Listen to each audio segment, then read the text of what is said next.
I know, it's Rob's birthday. Oh, hey, bud. We're gonna do cornhole next. You wanna join?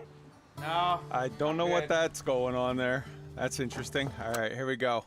Hello, and welcome. Hopefully, you guys are hearing me. Let me change the sound. Go. Yeah, okay. Do I sound echoey? I think I'm sounding echoey. You are sounding through you good. What the fuck are you drinking, Wolf? Jesus. All right, please bear with us for tech difficulties. We did not have a show last week because my computer died completely. I did not have a computer for like 5 days. And when I got it back, I had to reinstall all of these programs. And some of the settings, many of the settings, are correct. And some of them are not. Damn it, the mic is picking up. Wolf, just talk. We're fixing shit. What's going on? So, remember the thing we were trying to do to make the picture-in-picture work? Yes. And it was picking up the microphone instead of actually grabbing the audio right? Doing that. Okay, how do we fix that?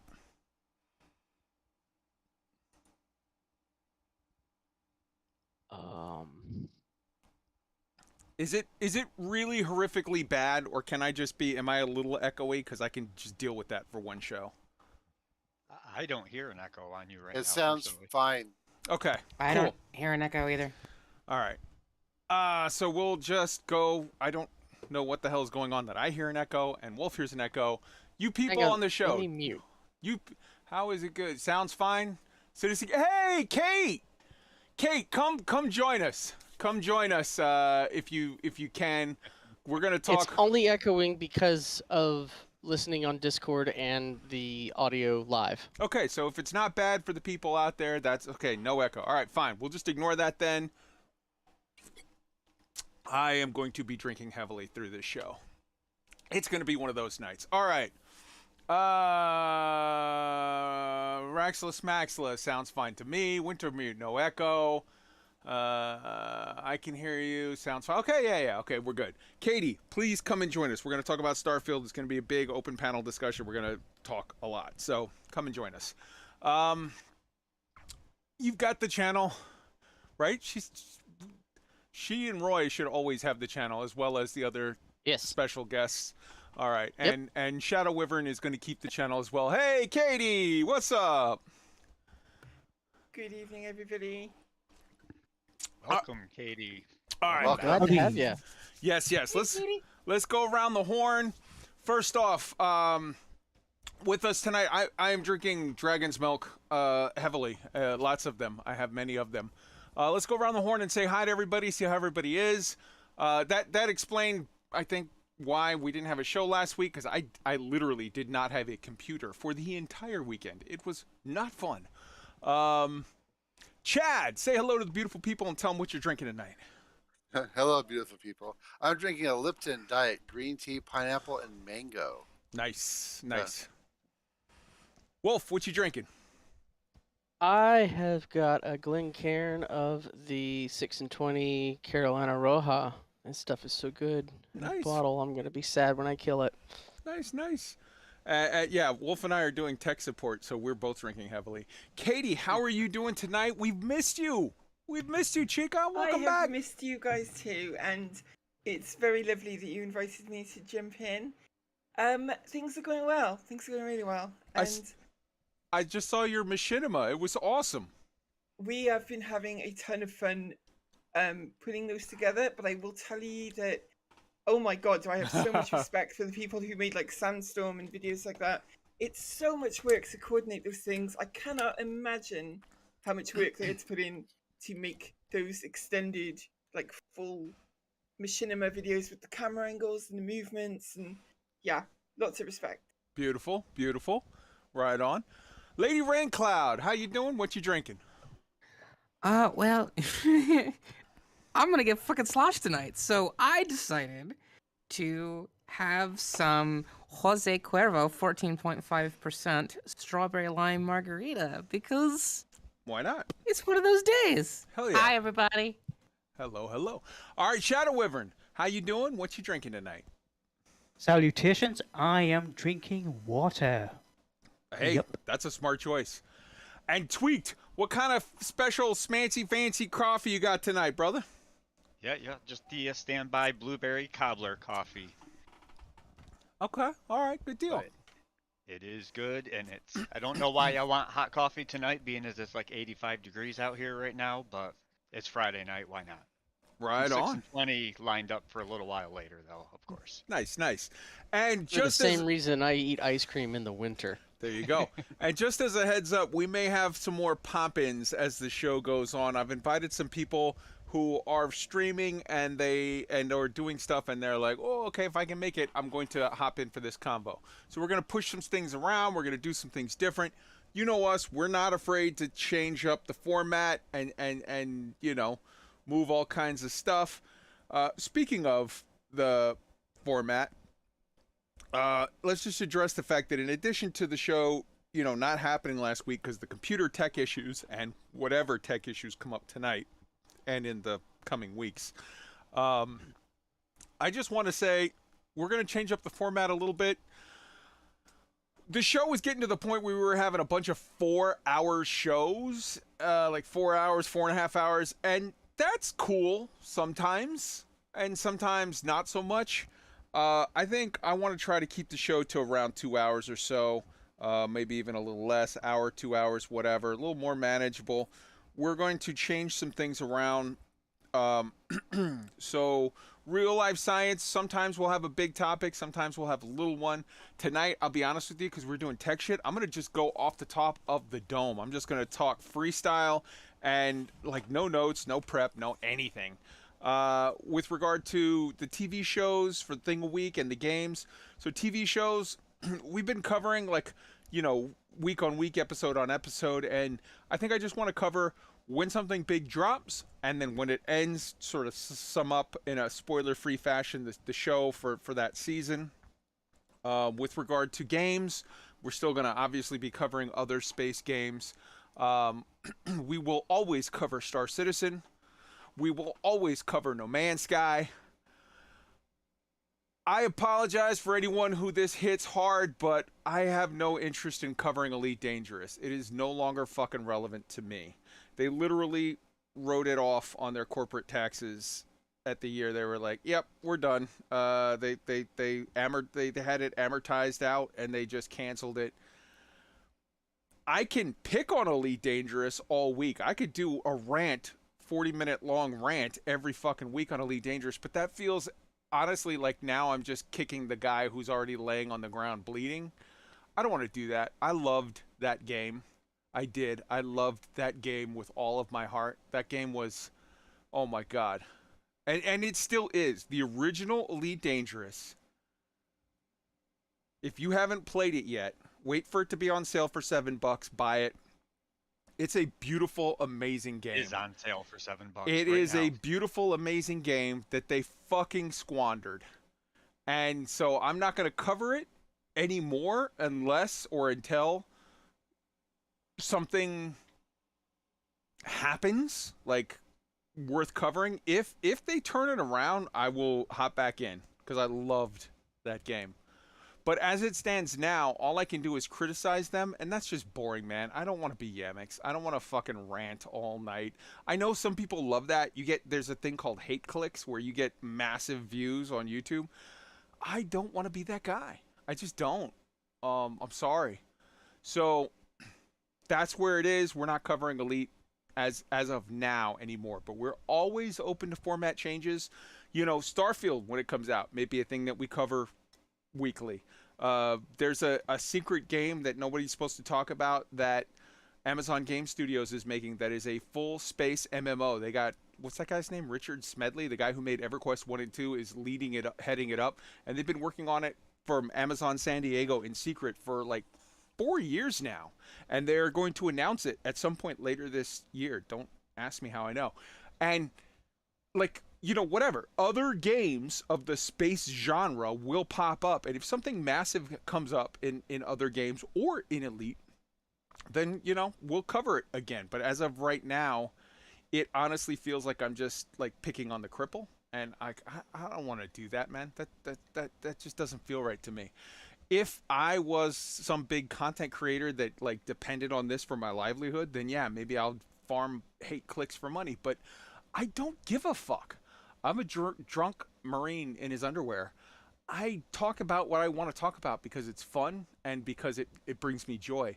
I don't give a shit about the money. If you want to donate to our Patreon or fucking, I don't know, whatever, that's fine. We're never ever going to be sponsored by anybody other than random dudes who send me booze, and then we'll call them out. But like real sponsorships where I accept money, like, I don't want to do that. It feels weird. It feels weird attaching money to stuff that I love. So I'm just not going to do it. I talk about what I want to talk about, and I invite the people that I like to hear from on to talk with me, and that's it. Like, I'm not chasing clicks. So that's the format of the show. Unless anybody has a comment they want to add to that or whatever, we can move on. Anybody have anything? All right. So let's get to real life science. Again, drunk Marine in his underwear. 0 notes typed up. What's going on in the last couple weeks? Well, first off, Boca Chica got their Fonzie. Hey. For those who don't know, the Fonzie is from the FAA. It's a finding of no significant impact. Fonzie. Hey. Basically, it's a limited thing that says that they can fucking launch shit from Boca Chica, right? But with a couple of, like, there's some restrictions that make sense, and there's some restrictions that are just stupid federal law bullshit. Like, they have to, like, only use certain lights or have them covered during certain times because it'll fuck with the local turtles on the beach nearby. Like, the turtles spawn based on whatever with the moon, and if you have a big enough light, people worry that it may fuck with the turtles' migration habits. I'm in favor of that. Like, yeah, if that's gonna actually hurt like local animal life, yeah, that makes sense. They have to donate money to the Adopt an Ocelot fucking foundation. All right, that's like a little more questionable, but hey, man, nature life, okay, whatever. They have to pay off some small amount of donation to a local tackle shop. All right, go fuck yourself. Bullshit, whatever. They have to write a book, like literally Elon Musk has to write a book report about a thing with the Civil War, because apparently a big Civil War, or not a big, but a notable Civil War battle happened in that area. Like, so Elon Musk has to write a book report. So he has to pay a guy to write a book. Let's be honest, a billionaire's not going to write a book report about an obscure Civil War battle, but like he has to pay a guy to do that. Like, some of this shit is awesome as far as like, hey, take care of the local wildlife. I 100% agree. Some of it is like, hey, you need to have something involved for like, what if there's an explosion? What if there's some kind of a local like damage to the, like, local wildlife? Or if you have to, if a rocket explodes 10 seconds after it takes off and it falls into the water, you got to clean that shit up. Like, that stuff, good, reasonable, makes sense. The other stuff, book reports on the Civil War or whatever, it's like, oh, Okay, whatever. Federal government bullshit. SpaceX launched 3 flights in under 36 hours. That's pretty cool and amazing. So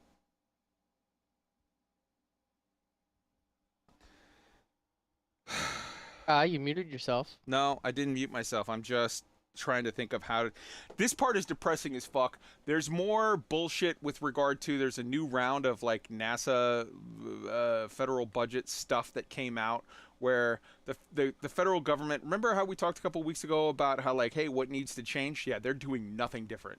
They doubled down the federal budget. They doubled down on like, hey, you have to spend more money on this bullshit SLS that is just a jobs program for people in Alabama and Colorado, and like, we're not gonna, like, they gutted more money from the landing part and the gateway part and that eccentric orbit thing, and put more money into SLS, which is just dog shit program.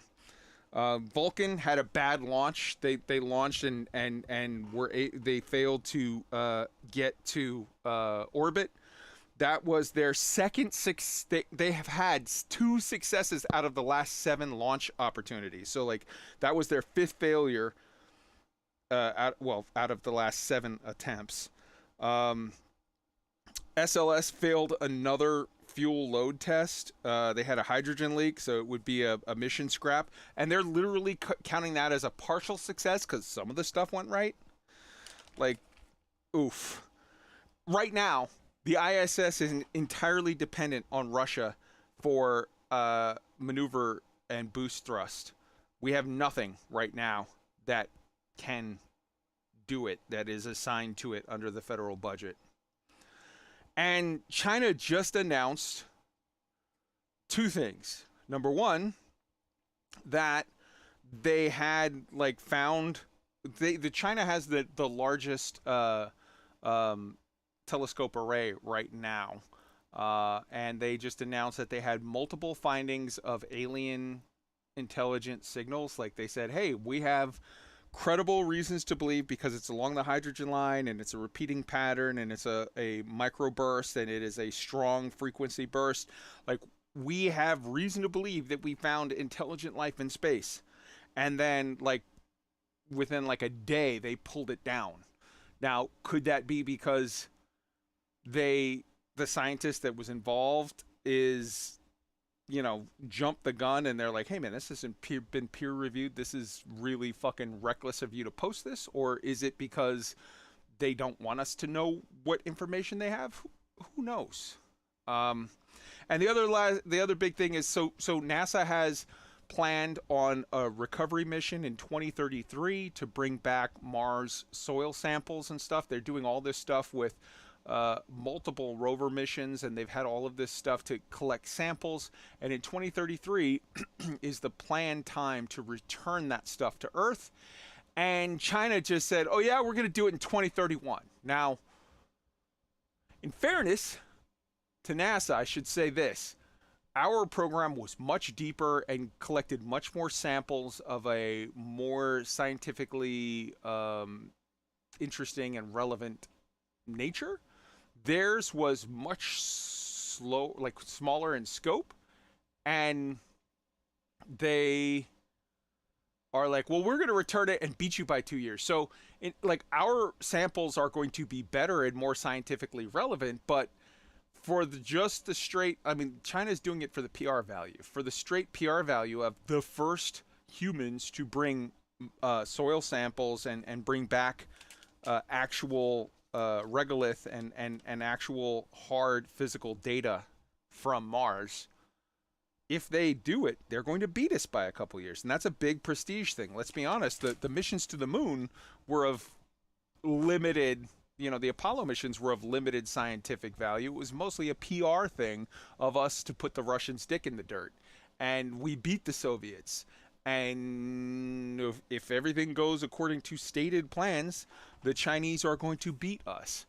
Maybe this is the thing that lights a fire under, Congress to get the fuck out of the way, and the American people to prioritize space again. Who knows, man? I don't know. Those are the things off the top of my dome that happened in the last 2 weeks in the realm of sort of science stuff. There's been some other things that have happened. There's stuff with James Webb coming soon and whatever, but we got a lot of stuff to talk about tonight, so I just wanted to bring those up briefly and then throw it to anybody on the panel who wants to hop in on any of those. Anybody have anything? I think we should nominate Swordsmith to be the one that writes the book report for the Civil War thing, because either he knows about it and then we'll have an in, or maybe he'll finally have something else to talk about other than old naval battles. Okay. Fair enough. Fair enough. All right. Personally, I hope somebody gives NASA a kick up the backside, because China's not going to wait for anybody. They're going to go full steam ahead. So if if NASA don't get their act together, they're going to be left in the past, and China's just going to race ahead of everyone. You're 100% right. Like, literally, the Russian space program is in full-on free fall, as is, honestly, the American space program. Neither of them are going anywhere. Honestly, what this is China is chugging full steam ahead, and SpaceX is kicking ass, and ULA, to the extent that they have the opportunity to get involved, is doing stuff, but they're beholden to Congress, so they're kind of hamstrung. If it weren't for China, if it was literally just between the Russians and the Americans, we would not, and not SpaceX. If it wasn't for SpaceX and China, it'd be 100 years before we got to Mars.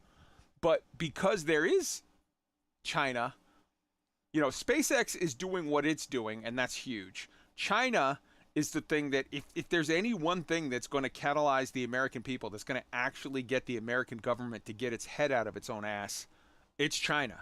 So who knows? We'll see how it goes. All right, let's move on to Thing a Week. We've got one. So as I said, we're not going to cover any more on Thing a Week, like what happened on this week's episode of Man Who Fell to Earth, or the Orville, or Obi-Wan, or whatever. Obi-Wan we'll cover next week for the season finale. I haven't seen it yet. I've had a lot of stuff that I was getting to. But I will say that For All Mankind is fucking killing it. The Orville, amazing this week. Star Trek had another Black Mirror episode. Like, there are good shows out there.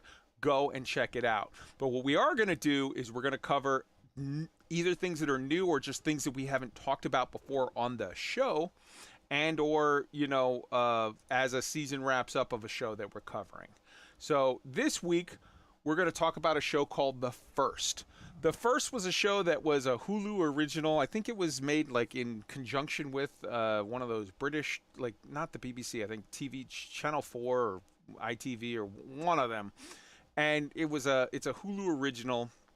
It stars Sean Penn and Natasha McElhonney. Natasha basically, so Sean Penn is playing the Mars version of Neil Armstrong. He's like, the super, the captain of the mission. Natasha McElhonney is playing, female Elon Musk. She's this tech genius billionaire who is, coming up with this idea of doing the, like, is like funding, or is the contractor that is doing the mission to Mars.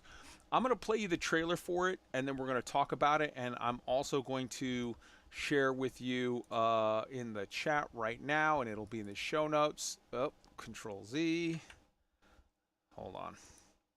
Control Z. Control C.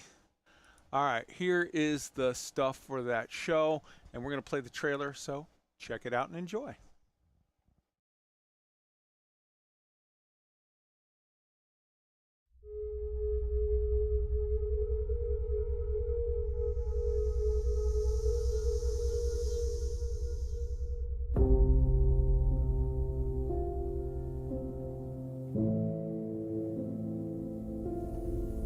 Aurora. At that altitude, you can touch it. Every color.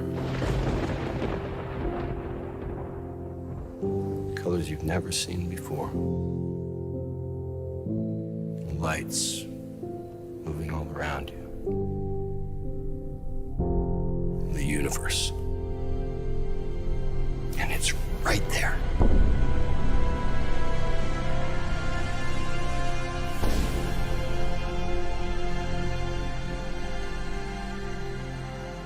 always think of Sagan's words. Every human being that ever was lived out their lives on a mote of dust suspended in a sunbeam. 3, 2, 1.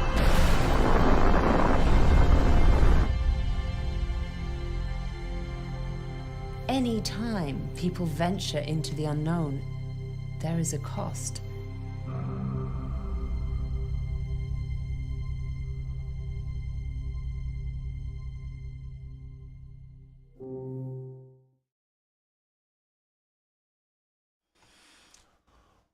Oh, man.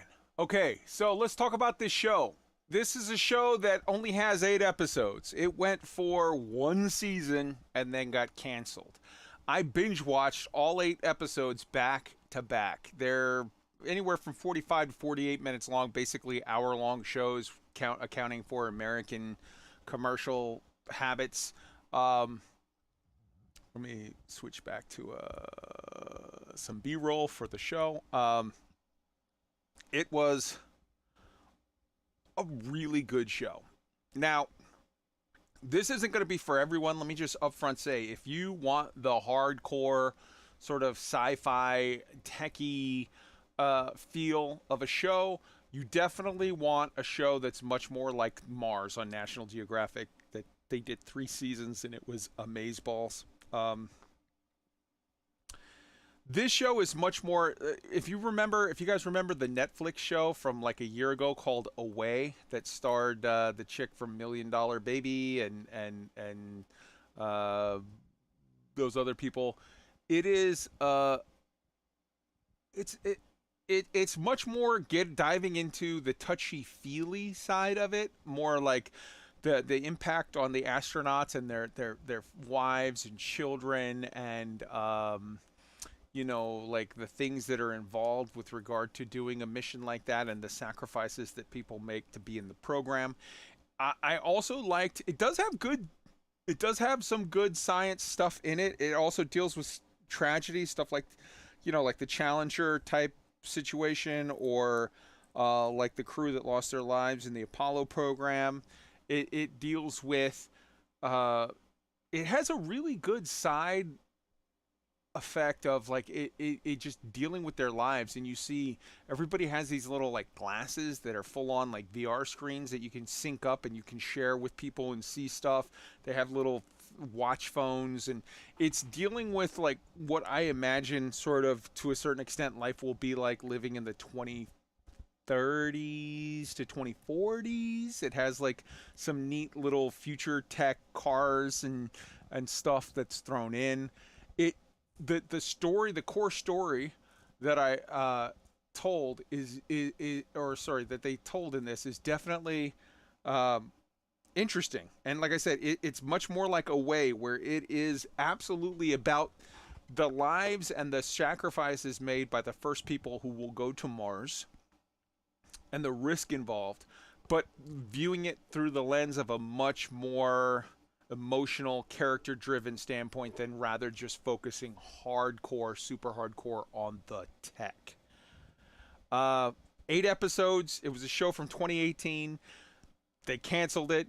I posted in the chat a link to the wiki about the show, but I honestly, I'm sad that it's not going forward. I loved this show. I loved Away. I didn't love it to the extent like For All Mankind, or like it wasn't high like, okay, this is an absolute heartbreak that it's not going on, but like it was really good and told an interesting story.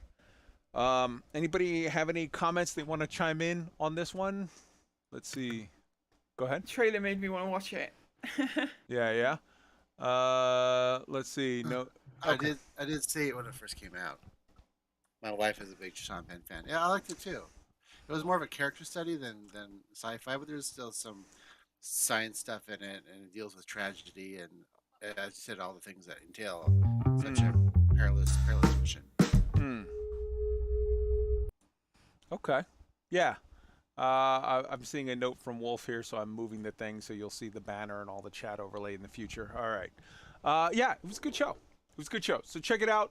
The first debuted on Channel 4 ahead of Hulu, says Wintermute. Good call. Like I said, I knew it was whatever. It's listed as Hulu original on the thing, but I knew it was done in conjunction with one of the British channels. I thought it was really, really good. All right. Unless there's anything else, let's hop on. Let's get on to the next topic.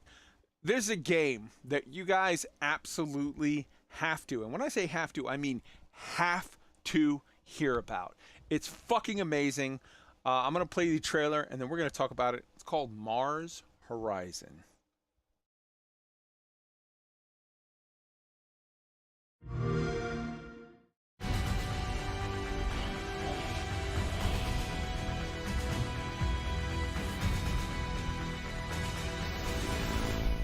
We knew what it meant to get there. Humans to step foot on Mars. How it would change everything. We knew it was our destiny to step foot on Mars. So we didn't let anything stop us.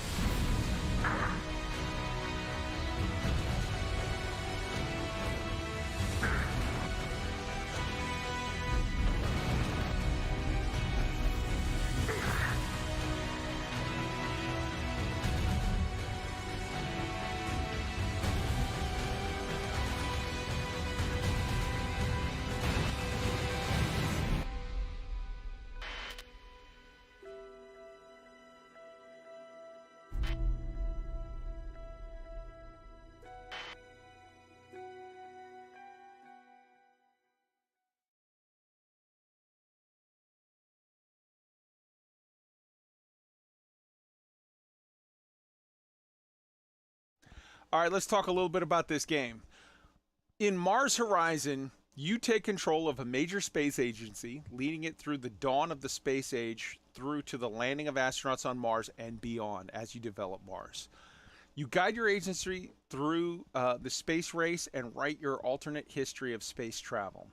Any of the agencies can be the first to land on the moon if you make the right choices, and to be the first to get any of these milestones.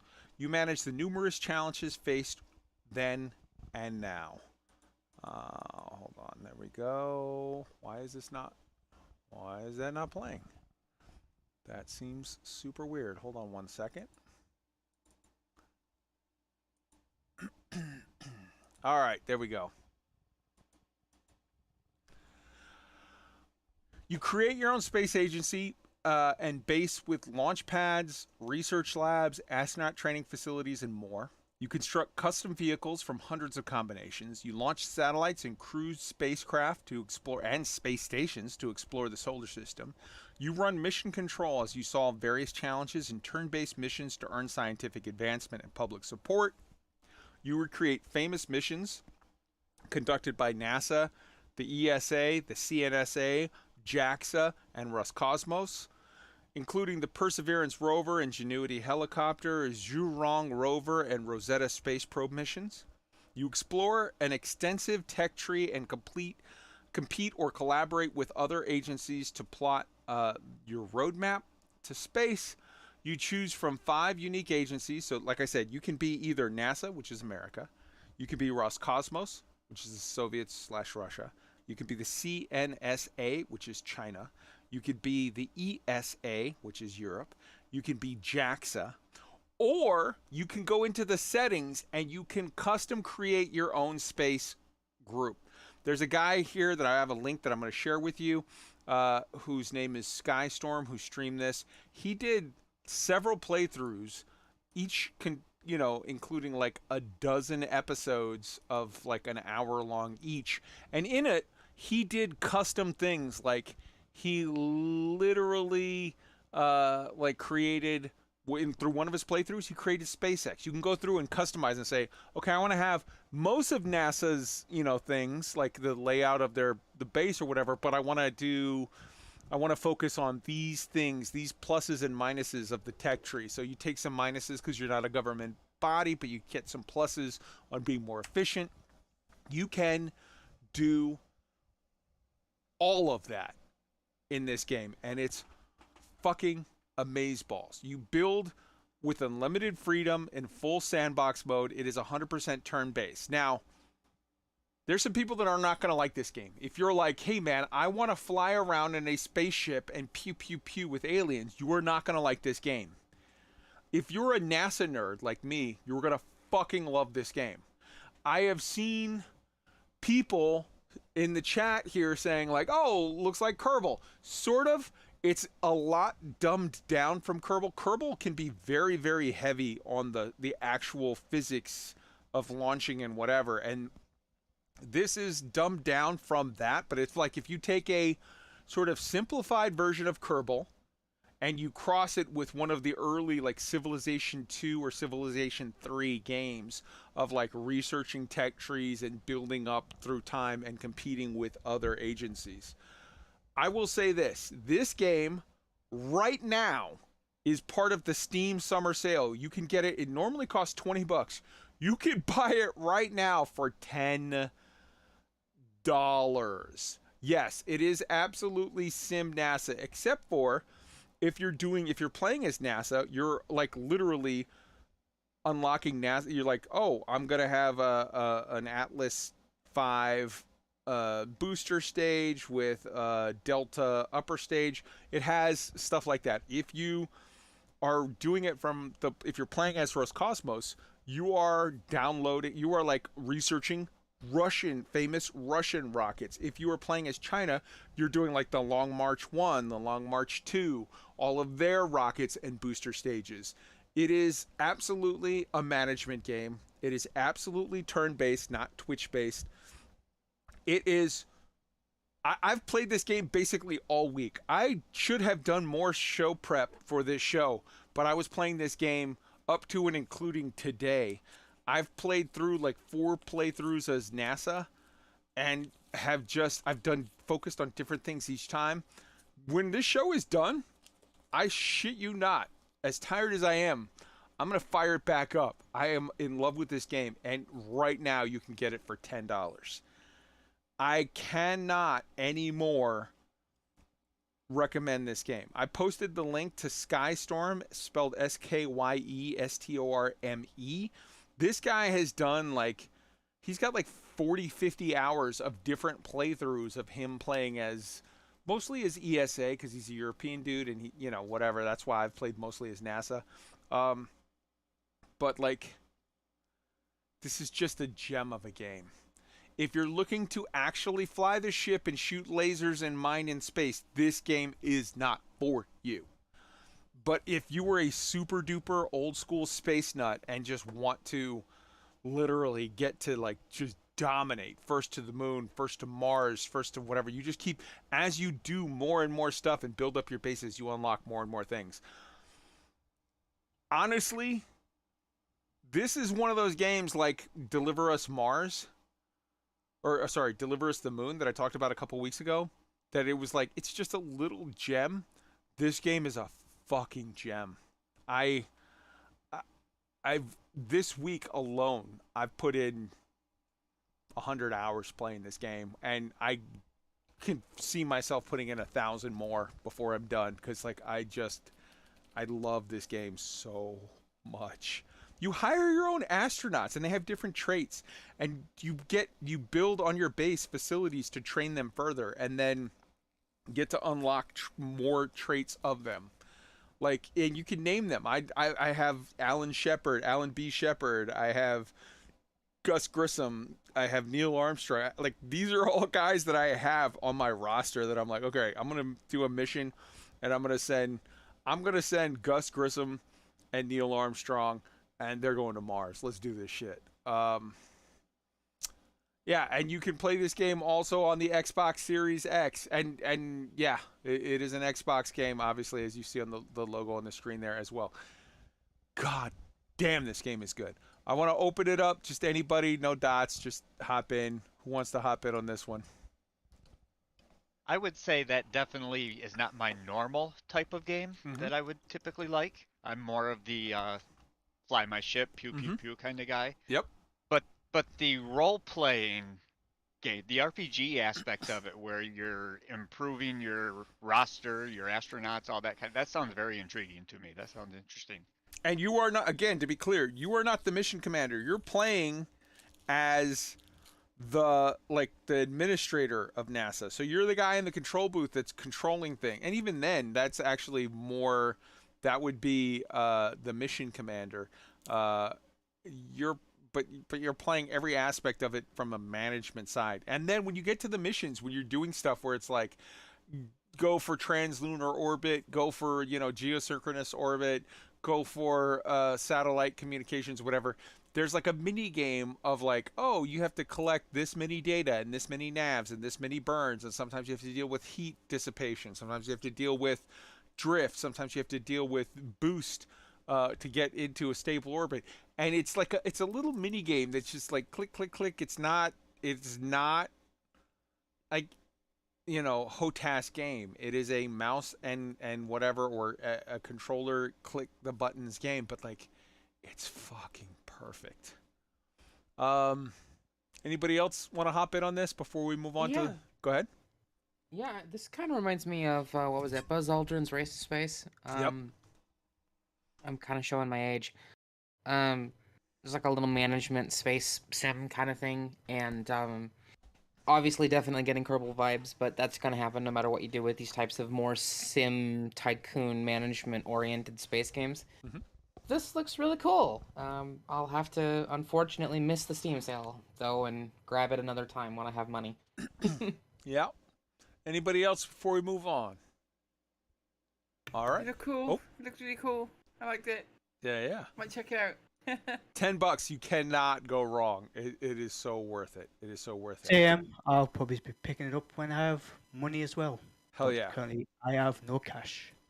So the other game that we're going to talk about this week with regard to, the non-main games that we cover is Starfield, but we're going to put that as a roundtable discussion at the end of the show. So that means we're hopping straight into No Man's Sky. And we got a little video from somebody you may recognize. Here we go. Salutations. We've been visiting the Temple of Amsu by Nuki 000. So let's see some pics. Telemon, roll VT.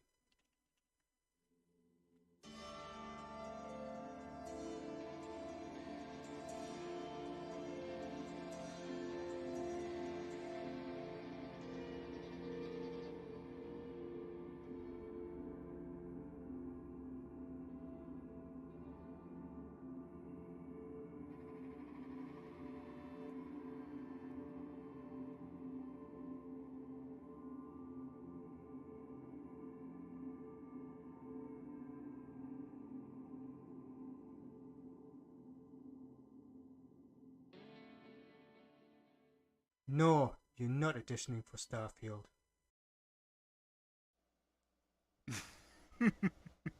All right. So that was I posted a link in the chat. That was Shadow Wyvern and Wintermute, who contributed a bunch of slides. They did a visit to the Temple of Amsu base, throwing off very strong sort of ancient Egypt / Stargate vibes of a alien Egyptian temple looking kind of thing with a pyramid in the background. It is a neat little base that you should go and check out. In addition to that, on No Man's Sky, we've got Expedition Update. There are 2 weeks left to go. It ends on July 5th. Currently, X rank modules are unlocked. Now, I know you might be thinking, hey man, there's only 2 weeks left on this thing. Maybe it's too late for me to start. You're dead wrong. For those thinking that you're too late, Jason Plays put out a video of how to finish the Leviathan Expedition in under 1 hour. I posted a link to the chat, or I'm going to right now. Here we go. Here's a link to the chat. Oh. There you go. Go and check that out. You can get this done. I'm going to do it this weekend. I've been holding off, but I'm going to do it this weekend. Yeah, it's time to get this expedition done because it ends on the 5th of July, more or less. In addition to that, Hello Games have announced that they are going to be releasing No Man's Sky on the Switch, as we told you. It's coming on October 7th. Check this little video out.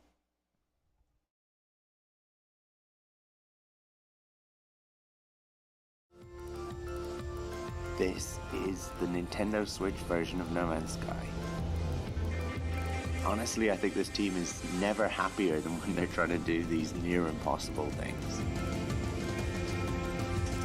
We've been updating No Man's Sky for 6 years now, and every Switch player will benefit from that from day one.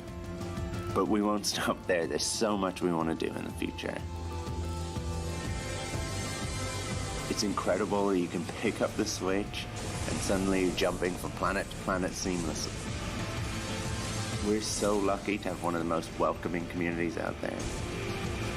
Can't wait for people to play this for themselves.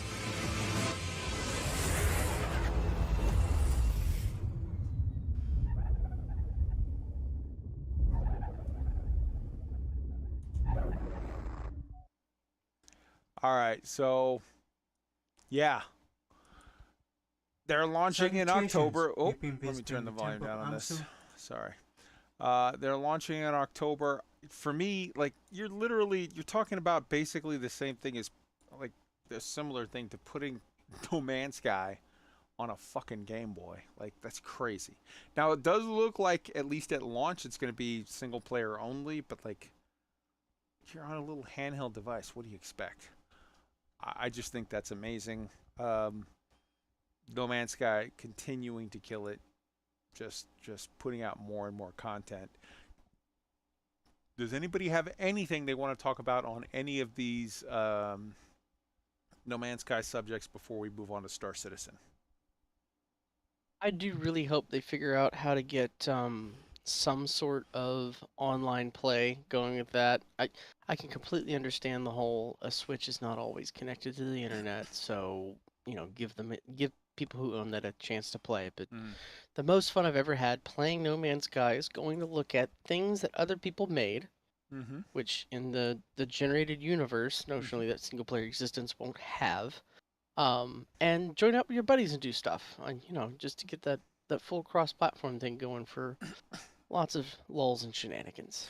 Well, so with regard to the things that other people made, you can still visit those because the locations will still be there even in single player mode. But you're right, you will not have the co-op abilities that you have in the multiplayer mode. But like, again, just to be clear, they're not taking anything away from the functionality of our version of No Man's Sky. This is just for, 8-year-olds playing on a fucking modern Game Boy. They're going to be playing a single player version to start.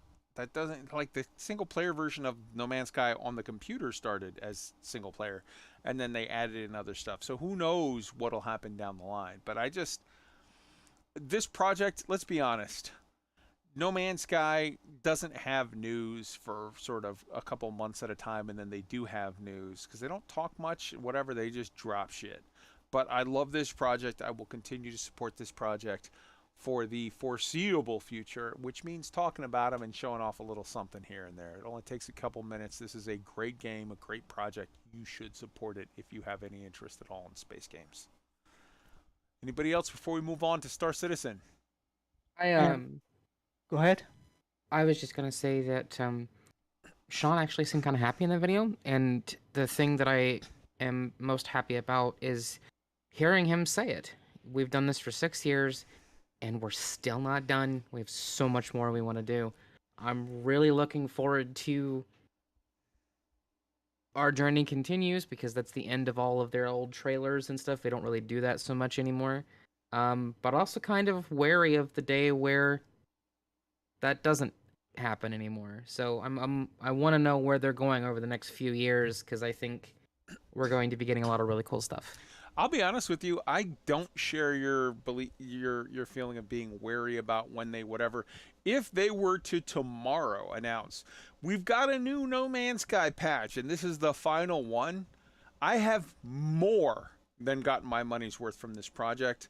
They have absolutely whatever, but they literally, you're absolutely right. In this video, he's like, we've got so much more we want to do. And I'm like, Jesus, this is going to be the first project in the history of mankind where the customers are going, hey, man, charge us for more DLC. Do something. Because they just keep giving and giving and giving.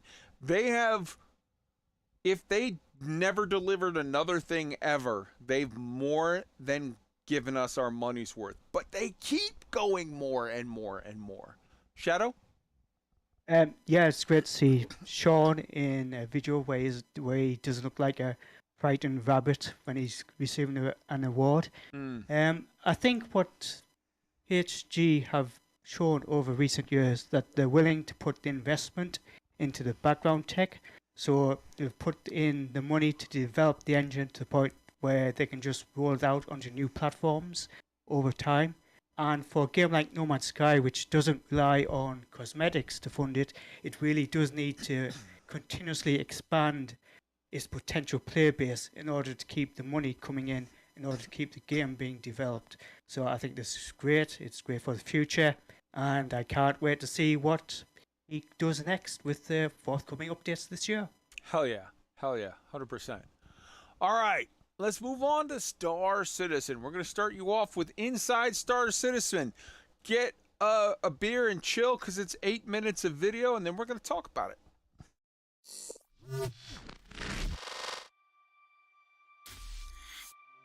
At the team, we will always wanted to make the derelict more enjoyable and fun for the player. The new addition of the planetary nav mesh make the designer able to put life on the location. Before it was just kind of a ship just there on the ground, but what we wanted to do is to create a link between the ship and environment around. We decided to make them more like a settlement, to have like more story around them. It's like walking in the woods and just sometimes you just found their old car just all rusty there with the leaves and the trees all around. That's the kind of feeling we wanted to do with the lyrics. For us designer, a lot of opportunity to make the location more FPS friendly with cover, more like mission friendly, so we can add stuff on top of that. When you will arrive at the crash, you will see a big trail on the ground. So if you look behind the ship, you will see all the big tree, but in the trail, all the trees will be small, and we're going to have just small rocks and grass, and it's the purpose the ship was there. When you go back in the ship, because you will be able to go back in the ship, you will rediscover the ship as you were before, but in an older version. That tell a lot of story about the old technology, kind of giving a second life to the ship. We got an update on the planetary nav mesh now on the planet, so we are allowed to put AI on the ground. Putting NPC in this location that are park air, trying to take the best of the location, scavenging for resources. So when you will arrive there, you will feel then some people living there since a long time. That's going to give you a feeling that all that place around is just kind of habitated by some people. The mission we're going to do on those ships, if it's a hostile mission, we're going to have some kind of faction there. It's living there, we'll just take control of the ship. And it's not an hostile mission, there's going to be a different kind of faction.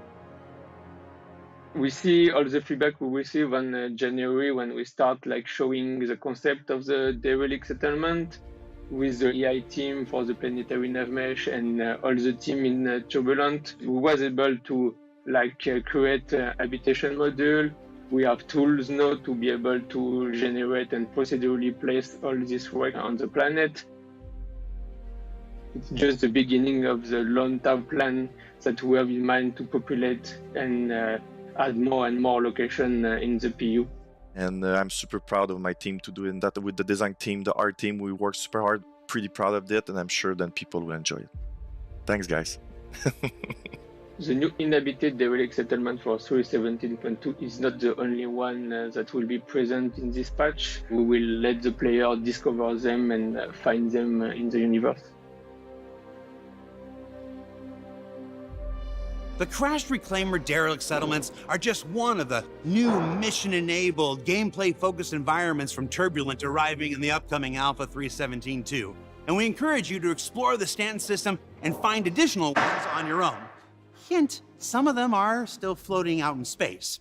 And when you're done exploring, the fine citizens of Orosin will need your help when the newest dynamic event pits the dreaded Ninetails against Crusader security forces.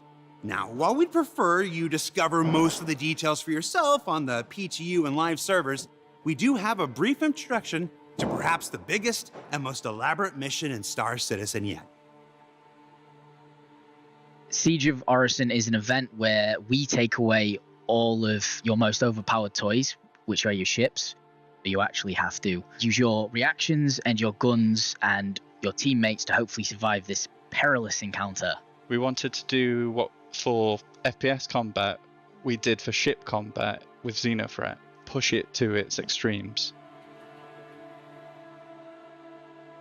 So without spoiling the event, the Siege of Horizon is a dynamic event which takes place around Horizon on some floating platforms owned by Crusader, and we shuttle players in to help out Crusader take back their islands. When we was making the mission, we wanted to, first of all, we wanted to make a full mission that pulled people in together to play together, experience something they might not have normally. In most missions you go up against 10 AI and you really don't get challenged. A lot of our missions do a lot of hand-holding where we mark everything for the player, and they can sort of disengage to a level and just walk to a marker and presume the rest of it. This one I wanted to kind of go, right, here's no markers, now think and try figure it out for yourself. The event is primarily a PvE mission. There are systems in place to discourage PvP. It's not something we protect against because we want the players to protect themselves from it. We're not discouraging it, but we're not actively supporting it yet.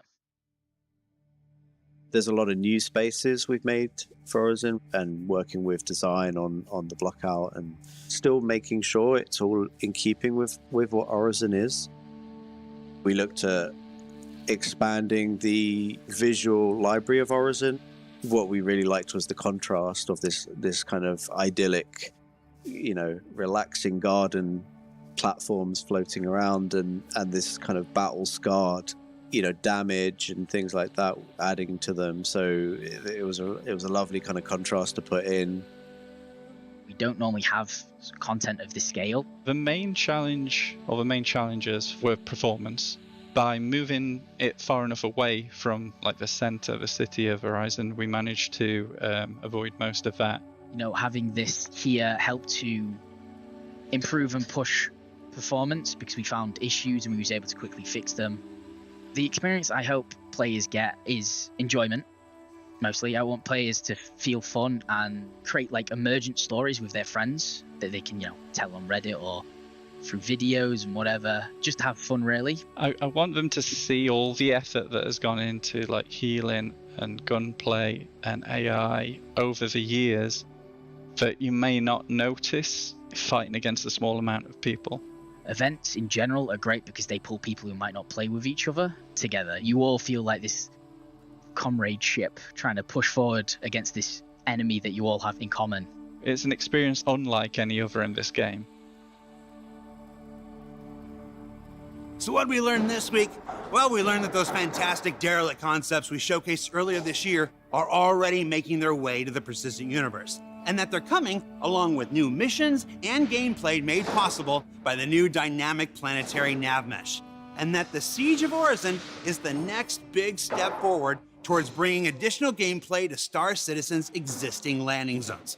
Now, don't forget, there are a number of contests going on for both Alien Week and our upcoming Battle of the Bricks, which will see the community teams from both Star Citizen and EVE Online come together in a live stream on July 22nd to raise money for charity. You can learn all about both of those things on the robertspaceindustries.com website.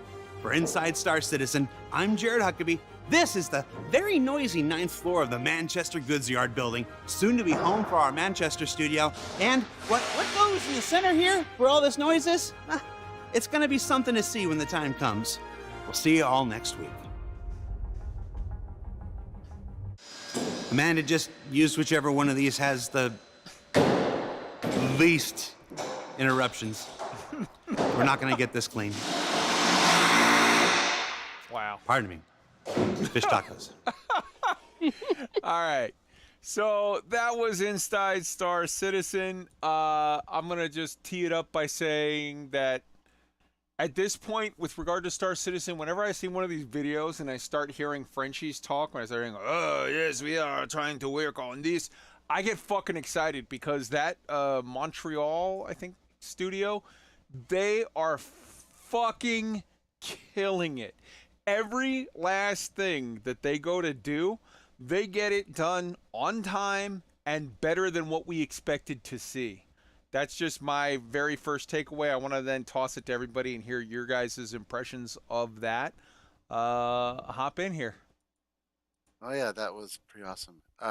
Turbulent is mostly made up by ex-Ubisoft employees who actually can do what they want to do and the way they want to do it without being, told stupid stuff. So they go forth and make things, and they have, and it's fantastic.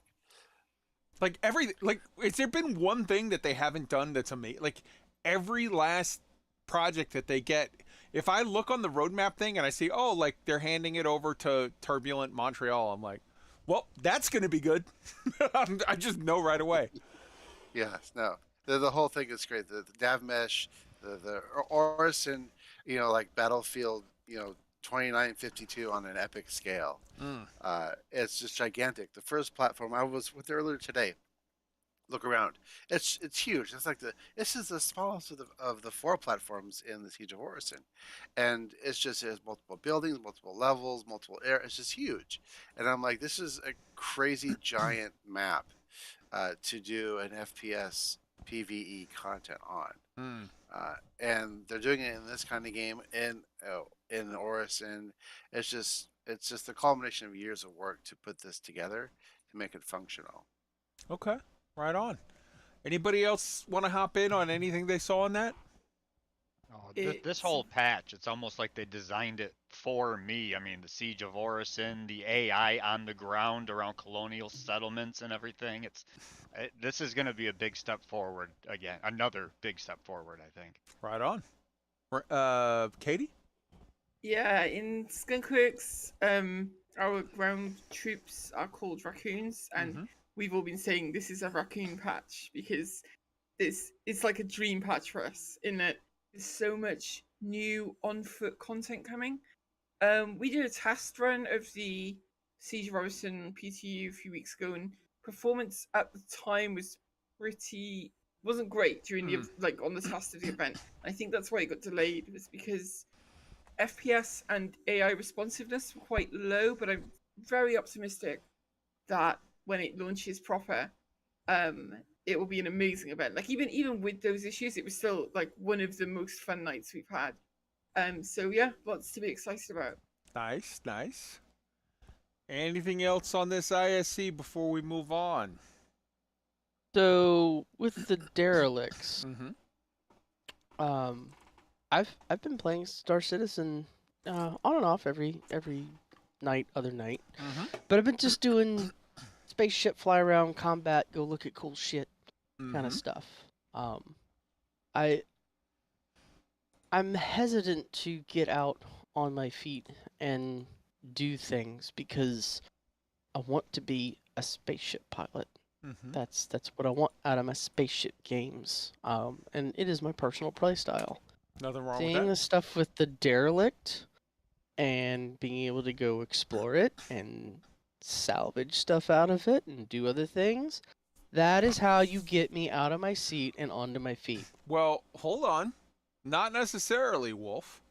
It might get you out of your seat and into space because these derelicts include not only derelict crashed on the ground, but derelicts floating in space that will have you getting out of your seat and EVAing and flying Naomi Nagata style from one spaceship to another outside, although with a helmet, thank God, and literally floating your way over to a wreck in space and shooting people in the face to get stuffs. That's fucking awesome. Not gonna lie, the thought of EVAing terrifies the living shit out of me. Oh, it's fine. It's super easy. It's fun. In Star Citizen, and I hope that years down the line, when they get more finished with the game, there will be it will be sort of contingent upon you having a thruster pack or whatever. But as it stands now, just every suit, even just the base suit, you have invisible little thrusters. So if you push I want to go in that direction, magical invisible fairy thrusters just thrust you in that direction. It's super easy. It's super cool. The only part that's a little challenging from it is as you're flying, you do have sort of physics involved. So as you're going faster and faster and faster, once you cross the threshold going from EVA magical fairy thruster space into now I've crossed the line and gravity applies and now I'm on this ship, you crumple, fall in weird ways that sometimes can kill you. But it's super fucking awesome. As someone who has for years wanted to EVA and to run around in my ship in Elite Dangerous, when you get to do it in Star Citizen and you're flying from your ship to another ship and then whatever, it's just so fun. It's so fun. Unlike Wolf, I want all of it, from space to ground and back again. And I think some of the most fun I've ever had in this game has been in space. And I remember the first time that I did one of those missions to look for the crew of a destroyed ship, and you're EVAing through the wreckage and sunlight from the Stanton Star coming in through the windows and bodies and things floating around. It was just the atmosphere of it all. But one of my most fun things was actually playing with Katie. I think she might remember this. My freelancer being shot at, and you and getting onto the freelancer while it was being shot at. Epic moment. That was one of the early my early sessions in Star Citizen, and you were instrumental, Rain, in showing me through a lot of the early stuff. And that was one of those epic moments that just really bonds you to the game and bonds you to the people you're playing with. Yeah. Fantastic. You put a video of it up too. I do. There is a video somewhere. Yeah. And God, that was a year ago. But I think the thing that has been missing the most is, as some people have been talking about with Starfield, is it's going to happen outside of the cities. Bunkers outside of the points of interest. The planets are dead. Duh. That's not CIG's fault. That's space. I think people just don't get that. Yeah, space is empty. All these people that are these planets have to be really interesting and really blah, blah, blah. Space is empty. What do you want? I don't know what you want. I think this, though, is a perfect example of, actually, no, I want this. I want these derelict ships that people have claimed they're outlaws or they're settlers or they're homesteaders or what have you, places for us to go. And the most important thing, as somebody who's been here since day one, that I have been waiting for, is to see AI outside of cities on the ground with us. Just out driving, flying, dropping off reinforcements during fights with drop ships. It's just... I'm so very excited, but I'm still taking a break until 4.0 comes out. Okay. Super exciting. Let's see where it goes. Next up, we've got, and I'm posting a link for you right now in the chat, and let's test this new asset that we have. Let's see if we can make this work. I put it to here, and then I do this to here. Hey, it worked. All right. So there was a link that was posted in the Spectrum, and this is the Star Citizen subreddit. So in Spectrum, they said no SCL this week. Okay. But in the Star Citizen subreddit, Xylo posted. Oh, okay. Just curious, what if we made SCL bi-weekly, which would be a break for dev and allow us our full potential on content planning? Secondarily, what if we rotated SCL with a Let's Play show with our community team, ? We could play the game with chat and even folks from our player experience team. Thoughts? ? I'm just thinking out loud on the internet here, folks. Now, Xylo is the community manager, like the head community manager. He took over when Space Dad, why am I blanking on his name? Disco Lando, moved on from being the head community manager, and he moved to being specifically the head of the like video footage whatever team. He's the creative content lead. Yeah. Xylo took over as the head community manager. So this is not some rando talking about it. This is the guy who is literally in charge of this shit. I mean, you know, subbed to Chris Roberts and whoever else in the corporate structure handles that, but this is him saying this. Now, to be clear, let's be very, very clear here. They're saying, what if we were to do it every other week and mix in Let's Plays kind of thing? I like it as it is now, me personally, but this is different than when Elite did it, because Elite, what they did was, number one, they don't have anything like ISC. This is not taking away from ISC. Jared would still be doing ISCs every week. This is saying for the SCL, which is the hour-long let's get together with a couple of devs and chat thing that they do, what if we were to intersperse that with some Let's Plays that had people in the team actually... Now, this is different than when Frontier does it, where they're like, okay, we're going to do a Let's Play and we're going to ignore the chat where they're asking about stuff. This is a Let's Play where they're actually talking about stuff. I currently like it as they have it set now, and if I got my druthers, I would appreciate it if they were to continue to do it as they do it now. But it wouldn't break my heart if they were to make this change, because we would still have the ISCs. That wouldn't change. And the SCLs would just be a matter of sometimes you have a roundtable discussion, and sometimes you have a Let's Play where you have some people in to actually still handle chat things. So, like, this is different, you know? I don't know. But what do you guys think? Does anybody have anything? Or if you don't have an opinion on this, then we can just move on. But does anybody have an opinion on this?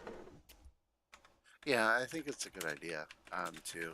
There's a lot of new content coming constantly. I think it would be a good idea for people who know how to play the game, who work with CIG, to show them, hey, here's the new content. Let's do a run-through of, like, you know, some of the less spoilery stuff, like, you know, a derelict ship, because, you know, you go and you shoot stuff, and it's like, just, or some of the lesser-known things, or just whatever the audience wants to see.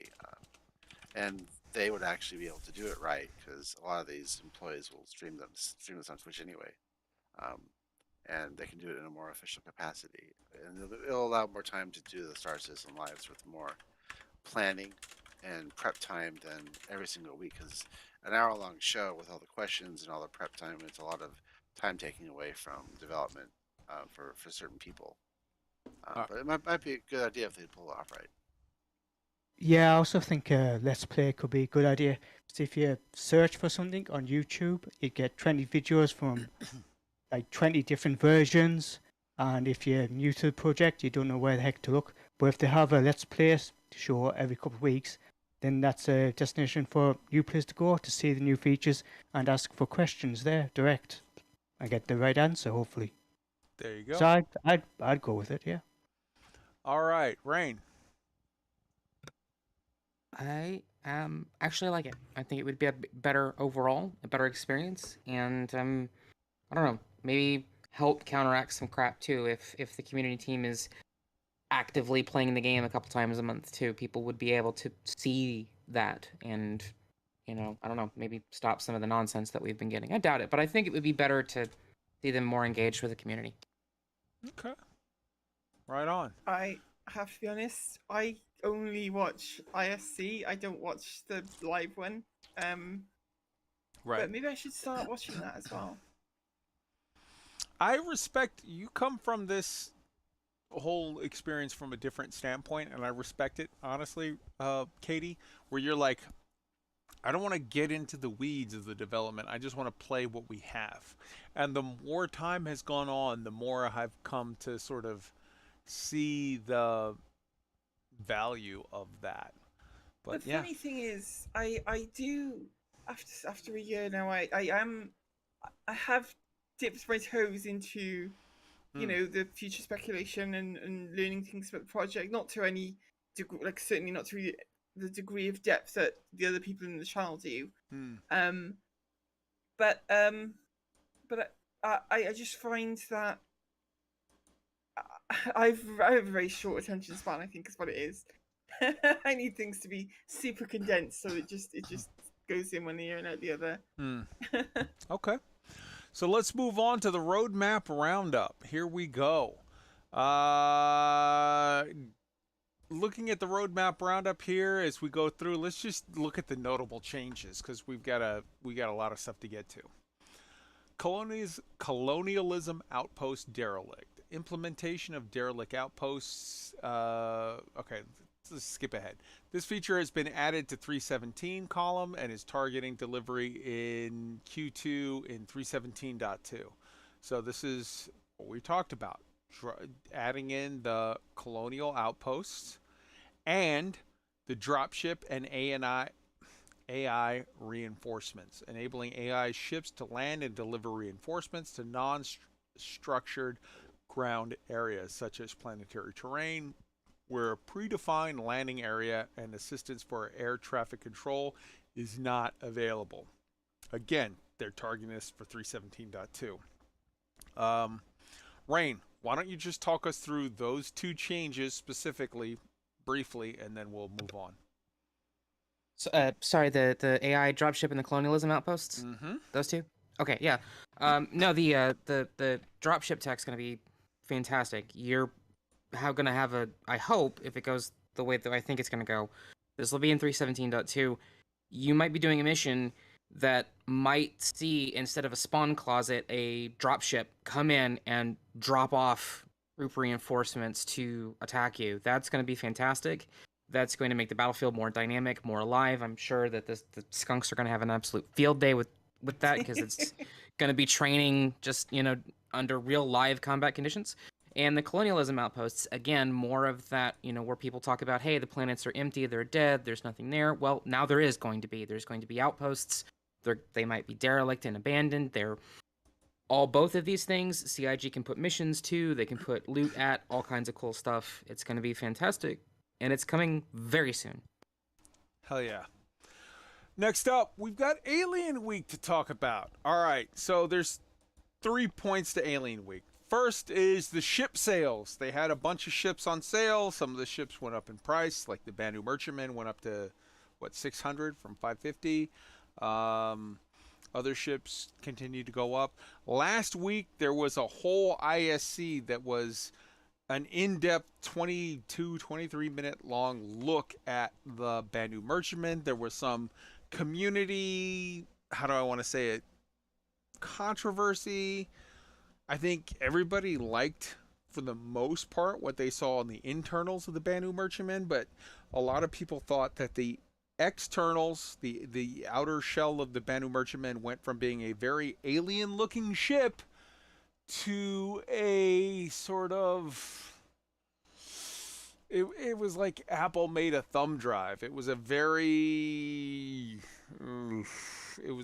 Origin looking, sort of Crusader-y, Origin hybrid looking external of the Banu Merchantman.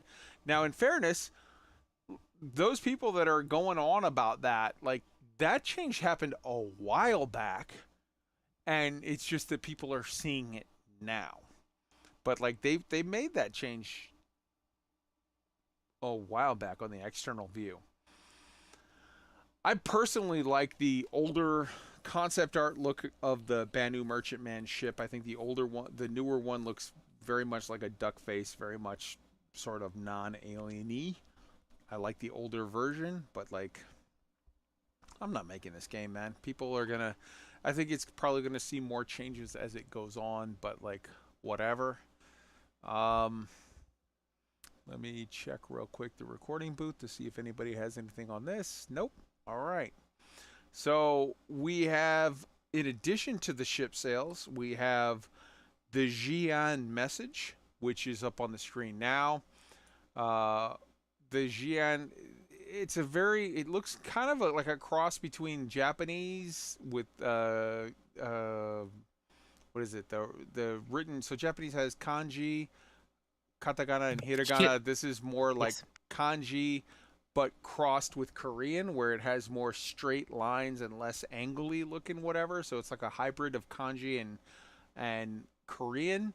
And there is the actual text, along with below is the phonetic translation and the translated to English, which is basically, hey man, watch out for humans because some of them are racist as fuck and they're called xenothreat and they are racist, and if you have to run away, then run away.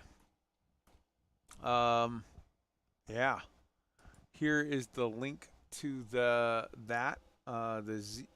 Xi'an message and the Banu message both, which I'm about to show you. Control V, there we go. And then here is the Banu message, which is still being worked on translation-wise.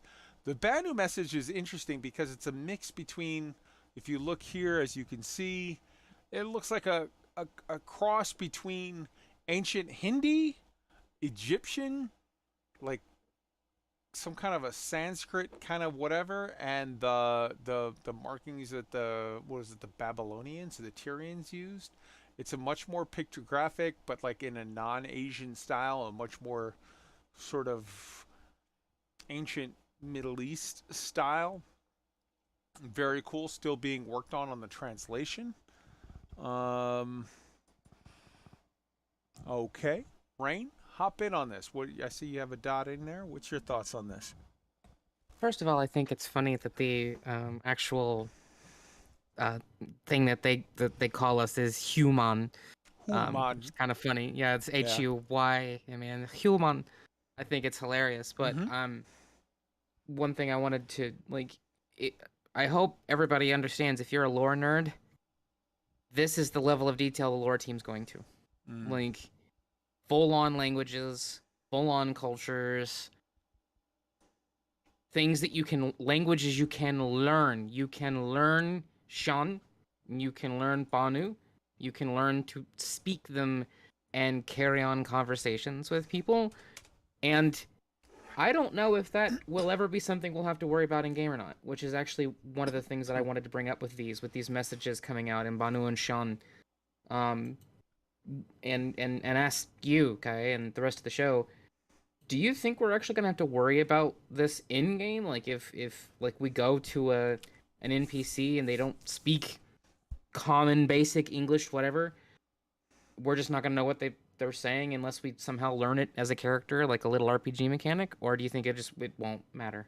I think it won't matter. I think there'll be some form of translator version-y, whatever. I mean, we have now with Google Translate, you can highlight a thing and it'll translate, and you're talking about 1,000 years in the future. These guys are going to have the ability to whatever.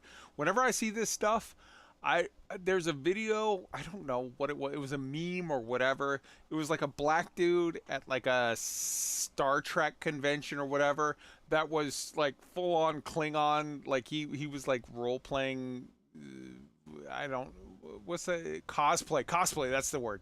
He was cosplaying as Klingon, and he was like, "Kapla, motherfucker," and like that just always makes me giggle.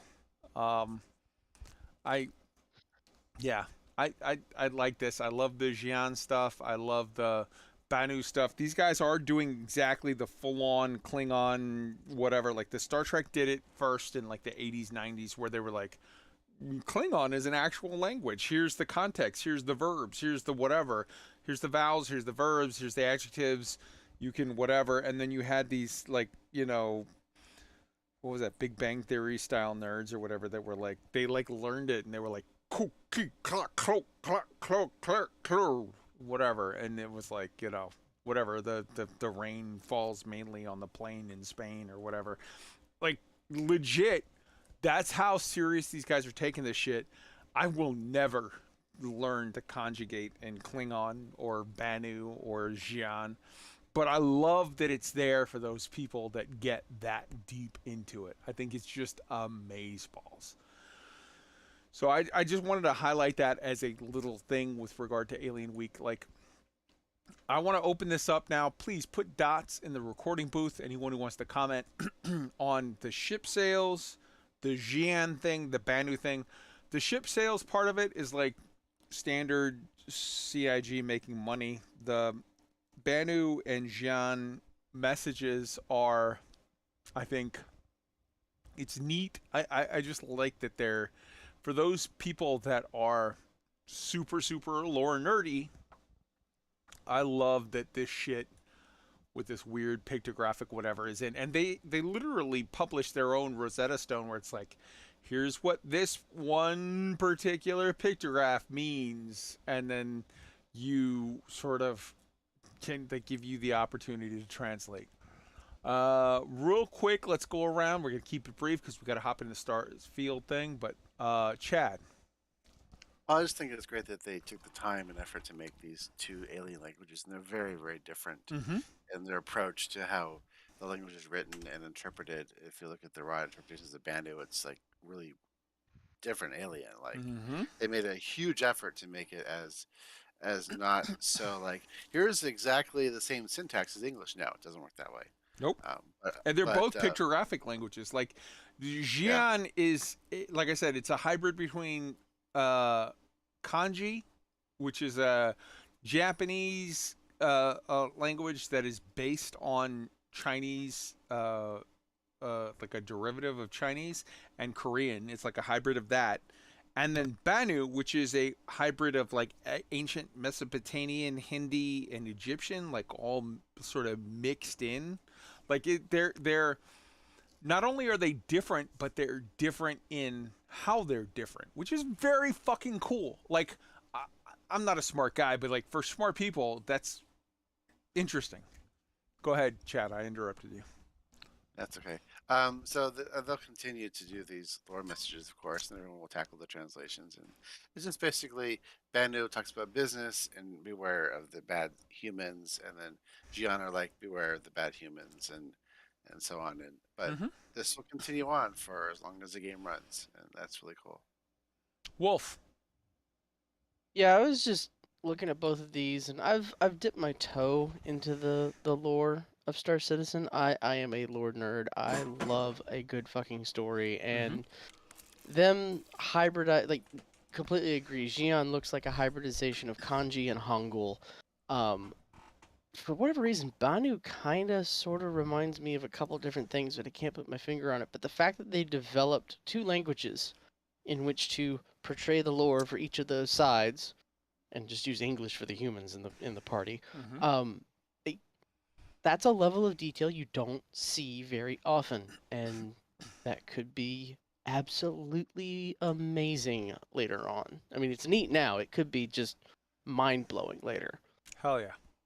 All right, hopping on to the next thing. We got our sneak peek, which was, this is literally like a backpack, or like, sorry, a battery pack of, let's call it a magazine for lack of a better term, that's plugged into what is very clearly a laser rifle. And the battery, if you zoom in, it says like, hey man, only use properly licensed chargers or this shit may blow up. This is the official sneak peek for the week from Star Citizen. I just want to hop in and say, like, this right here is interesting for the fact of, and I want to give proper credit to Admiral Kusanagi from the and from the entire Soul Citizens team. When you look at the actual sort of, here is the rifle that I believe is involved, which is the Volt Parallax rifle. This is concept art of the rifle.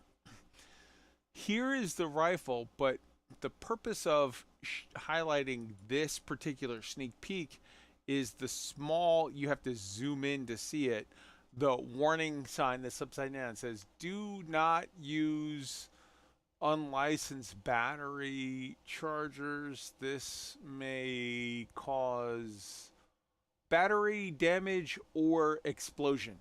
So this is Star Citizen highlighting the aspect that these magazines for laser rifles, like there's a sort of thing of you'll be able to plug them in just like your iPad or your iPhone. You can plug it in and recharge it to charge up the quote unquote bullets of the laser rifle. So it like a kinetic rifle, it has a limited amount of capacity. Like you can fire 200 times before, or 50 times before you need to recharge. But unlike a regular rifle where you need more bullets to whatever, you can plug this in theoretically to your ship or to a place on a station to recharge the magazine capacity. So this is, I think, the rifle that they're referring to, and this is a new game loop of you can recharge your rifle by plugging it into your ship or to a wall charger of some sort. But they're saying, hey man, use the officially licensed stuff to charge this or it could be problems. Neat shit. Let me check the recording booth. All right, nobody has a thing to add to that, so let's move on. Again, as I said, Elite Dangerous, we're not covering anymore. So now let's hop into the main discussion topic of the night, which is going to be Starfield. Now, let me hop into real quick the asset for that. I'm just going to play this in the background so you guys can see it while we talk. I hope to God this works without there being a problem. Asset 4. All right. So, Starfield had their big thing. We would have covered it last week, but no show because my computer broke. Let's talk about Starfield. Let's talk about what we saw. Let's talk about what it is. And most importantly, let's talk about what it's not. Now, I just want to frame this discussion by saying,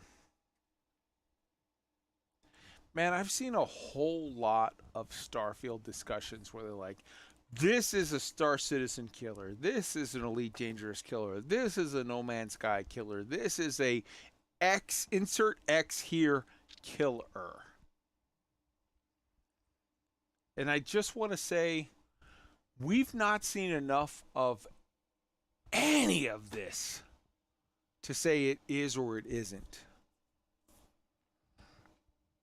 If you think that Starfield is the next, savior of the space game genre, you're fucking reading into shit you haven't seen enough to know.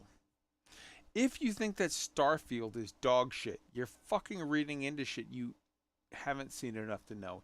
If you think that Starfield is an X game killer, you're fucking reading into shit you haven't seen enough to know. Here's my feel based on seeing this stuff and following the development, seeing the different interviews and alternate stuff that's come out about it. Number one, Starfield isn't primarily a space game. It is not primarily a space game or a space sim, more particularly.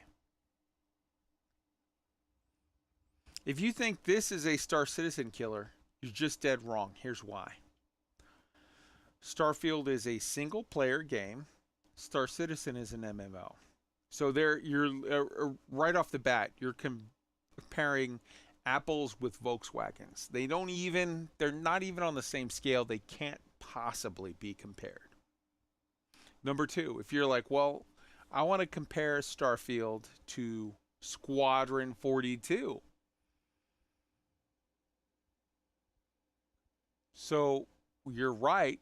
They are both single-player games. But Squadron 42, as Chris Roberts has said, is a highly cultivated, very linear, single-player game experience.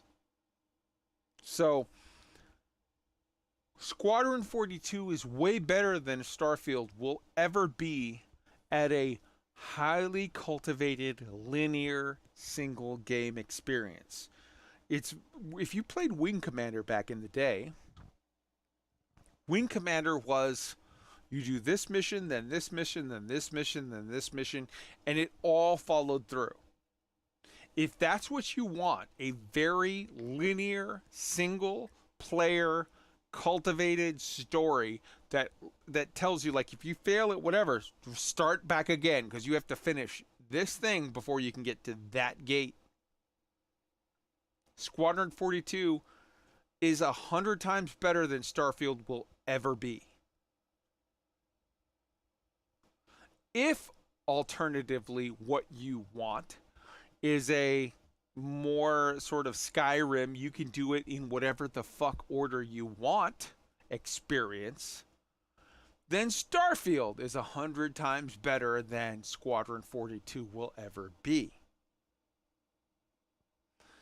I want to bring up something that I think will be very controversial to some people, but I just want to bring it up. Bethesda games are really good role-playing games, RPGs. They do sort of a hybrid between a sandbox of do it whatever you want in whatever order you want, and a theme park of here's the main story. Now, Todd Howard has said in interviews that Starfield is going to be a hybrid of those two. It's going to be like a little bit like Daggerfall, which is completely theme park, do whatever the fuck you want and whatever you order you want, which is an old school Bethesda game. And Skyrim, which was sort of much more, it didn't force you to do things in a certain order, but it had a very strong story arc that you were sort of encouraged to follow along. So, in that way, I honestly think that Starfield is not a space game. Starfield is an RPG that is set in space. Whereas Elite Dangerous, Star Citizen, No Man's Sky, sort of less No Man's Sky. Honestly, No Man's Sky isn't a space game. No Man's Sky is a planetary exploration game, in my view, that happens to be set in space. You go in space just to get to the planets where you do stuff. I think Starfield is going to be much more like that. You go in space, for the most part, for the purposes of getting to the planets. But Starfield is going to be much more sort of a hybrid where they do have some specific space locations that you're supposed to go to and some specific space things you're supposed to do. So I know I'm rambling a bit. Starfield is not and never will be a Star Citizen game killer. People are like, well, this kills Star Citizen. No, it's not. They don't in any way compare. Star Citizen, honestly, to a lesser extent, but it's still true, is not even a Squadron 42 killer. They're two very different experiences. Star Citizen is in no way a No Man's Sky killer. They're very, very different experiences. Starfield has much more of a story that you're following, and you can choose to follow it in different ways, but you're following a story. No Man's Sky is dog shit on story. It is amazing on exploration. So like they're not in any way comparable. Elite Dangerous and Starfield don't even really compare in my mind, except for the fact that because the only reason why Starfield could be a Elite Dangerous killer is because Elite Dangerous has written off their console community completely, and Starfield can pick that up. But the two are not comparable. Starfield is a cultivated story game where you can just take it in whatever order you want. Elite Dangerous is a 100% sandbox game. So if you're a PC player, they don't scratch the same itch. They could theoretically scratch the same itch for console players only because Elite Dangerous has written off their console players. You know, so in all of these situations where you have people saying that this is that killer, it just does not fit, with the one possible asterisk of only Elite Dangerous, only for console players. Now, having queued that up, I'll be honest with you, and I posted in the Discord link. I had like 10, 20, whatever. I just posted like the first 10 pages. I had like 20 plus pages of, I was going to go through this Starfield, stream like the Zapruder film and say like, frame by frame by frame. And here's where, hey, the ammo count has gone up. The ammo count has gone down. Weird esoteric shit like, hey, look at the VIN number on the spaceship they showed in Starfield. That just happens to be the patent number that the Wright brothers used to patent their plane, the first actual fucking airplane. Like, I had tons and tons of minuscule, weird, esoteric notes, but because my computer died, we weren't able to put out a show last week, which was when everyone was talking about all of the weird, esoteric shit on Starfield. So I was like, let's just switch it up and go with a much more generic, much more panel-oriented conversation, like more organic conversation about Starfield. You cannot fly down and land exactly where you are on the planets. Todd Howard has specifically said that the transition of flight, at least on launch, to specific locations is going to be a cutscene. Okay. This isn't a HOTAS game like Star Citizen or Elite Dangerous. It is much more arcadey on the space flight like No Man's Sky. Okay. It has a much better story, coherent story, than Star Citizen or Elite Dangerous, and for sure No Man's Sky ever will. Okay. There's pluses and minuses to all of this. This is not a space sim game. This is a much better story built, much more modular on, like, compare building a ship in Starfield to Star Citizen. Starfield is way better than Star Citizen will ever be. Why?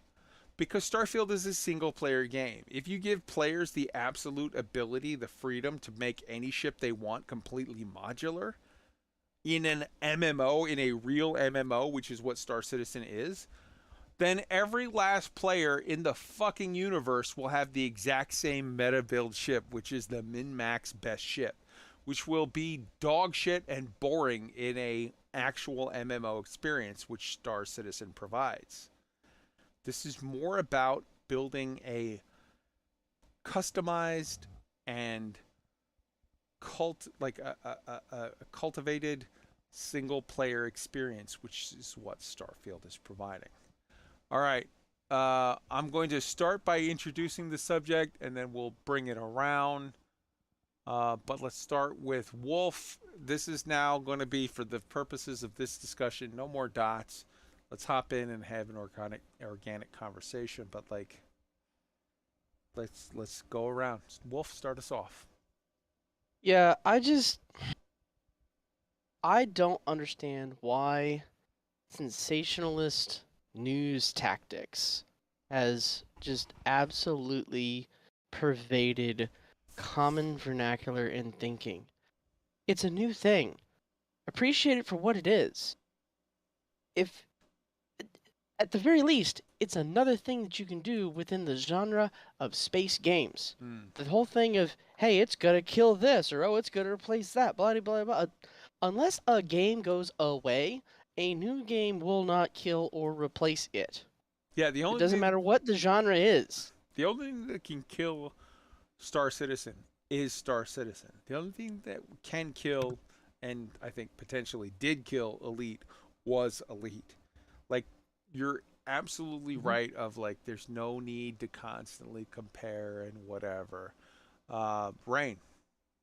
Well, it's just on that real quick. It was the same thing with World of Warcraft, right? Like people talked, oh, this is the next WoW killer, this is the next WoW killer, this is the next WoW killer, while Blizzard was killing their own game, and a half a dozen other games weren't talking smack, and they were just nose to the grindstone.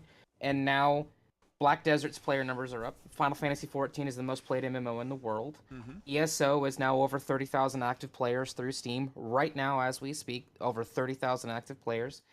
And that's might not sound like a whole lot, but trust me, it is, right? EVE Online is seeing player growth. Like all these other MMOs who've been here for years and years and years, just doing what they do, caring about their community, and WoW killed itself. So, I agree with Wolf there, but as I put in the channel, this is a project that means the absolute world to me, and I have seen a lot of things, a lot of negativity, a lot of hate, a lot of actually being told by friends, and I mean real friends, and I hate to say it that way, but people I've known for like 10 years who, oh, you're just a shill or an idiot or a moron, Todd Howard lies all the time. And I literally spend 30 minutes going, okay, you said he lied here, he didn't. You said he lied here, you can actually do that thing that he said you can do, by the way, if you play the game and stop being an ass. And it's like, why can't people just be happy that we're getting this massive resurgence in space-oriented gaming? I'm almost 40. Most of the people in this chat are around my age, as far as I'm aware of. I remember my very first space game was Master of Orion, and after that was Homeworld. And then I was 16 and got a PlayStation 1 with Wing Commander for my birthday. Like, we've not had this in a long damn time. Okay. This massive resurgence of space games, and this is not going to be, and does not need to be, it's that same thing that you talk about, Kai. If this is not, I don't know why people take this as a personal assault on their entire existence. This game does not have to be for you. Yeah. And if it isn't, that's cool. That's fine. But guess what? It is for me, and that can also be cool. I think an interesting thing about it is I very much feel that people say like, oh, well, this is a Star Citizen killer. Oh, this is an X killer. This is a Y killer. This isn't a space game. This is a RPG. Bethesda does RPGs that is set in space. And what that means is I honestly think that this game, if it is massively successful, which I think it probably will be, I think that this game will bring a lot of RPG players, non-MMO players, or sorry, non-space niche players to the space genre. If this game is massively successful, I think that this game will see millions of eyeballs. And out of that millions of eyeballs, if 15%, 20% say, well, that was fun, played the shit out of that. And what else is in the space genre? Because I had fun flying spaceships and shooting my laser rifle at aliens and whatnot. What else is in that genre? That will help Elite Dangerous. That will help Star Citizen. That will help Squadron 42. That will help No Man's Sky. That will help any other games, I think, in the space genre. If this game tanks, if this game fails miserably, that will hurt the genre as a whole. Now, I'm going to go out on a limb and say, here's honestly what's going to happen with this game. This game is going to get hyped and hyped and hyped and hyped and hyped up to release. This game will release sometime next year. They say in the first half of the year, but I honestly think it'll be the middle to maybe even the back half of the year. It'll be the summer next year when it launches. This game will get hyped up until release day and even the first week of release, and then it will be panned as absolute dog shit because every game that gets dropped now that is big hits that. You get the hype cycle, then you get the hate cycle. Everyone jumps on the bandwagon, and then everyone can't wait to trash it. And Bethesda games are known for being dropped as a buggy fucking mess. I think this game will be a buggy fucking mess. I think it will then, in 1 to 3 to 5 to 6 months, get fixed like every game does. And then I think in 3 to 6 months to a year mark, modders will add more and more stuff. Like, when this game drops as a buggy mess and everyone shits on it, just keep in mind, every fucking game you've played in the last year, with very few exceptions, drops as a buggy mess. This is just the world we live in now. And then in 6 months, it'll be very playable. In a year, it'll be mod supported like crazy, as all Bethesda games are. And I honestly think this is going to be an amazing game for what it is. It will not be for the HOTAS players per se. Like, unless, like, this is much more of a arcadey version of Spaceflight. But it tells a cool story. It has a ton of game loops. It does neat things. I think that the planets will feel really, really, really, to a certain extent, like No Man's Sky planets. Of there's one or two, like, it'll be a hybrid of No Man's Sky planets. 50% of the planets will have one or two key points to go to, and those will feel much more like Skyrim, of like, hey, there's a key location with a story and a good whatever and points and purposes, and it's handcrafted. And the rest of that planet, and or the planets that have no key locations, will feel like No Man's Sky planets of just, here's some random crap, go and whatever. But I think that a year from then, or 2 years from then, more and more planets will get modded, where you're going to have people who say, hey, we made here's the planet of Tamriel from, Tamriel was the name of the planet from ESO, right? I think. From the Elder Scrolls, yes. Tamriel. Yeah. Like, oh, here's this, here's that, here's a planet that feels like they're gonna mod the shit out of this game, where it's like, here's a planet that feels like this, here's a planet that feels like that, and that's amazing. That's awesome. That's so cool that there's a thriving mod community that makes these games so much more cool and interesting. But like, go ahead. No, sorry. Go ahead. It's just going to be an interesting combination of, Daggerfall, which is old school Bethesda, which was much more sandboxy, which is on the No Man's Sky sort of side of things, and Skyrim, which is much more cultivated, story, where you could go at things at different areas, at different sort of in different orders, but it had cultivated stories that were pre-baked in. I think, and it's too early to say 100% it's going to be A or B or C or D, but like, from the hints that we have, it looks like it's going to be an interesting hybrid of the two, which I think can be amazing, can be very, very cool. I see you had a dot in, Katie, and then Rain. Yeah, I was gonna say, so about first of all, I agree with everything Rain said. I agree with everything you said. I think that variety in games is only ever a good thing, because especially in the space genre, having games that cater to every kind of player is great for space games. But even if I agree that the sensationalized claims by the media regarding Starfield are inaccurate.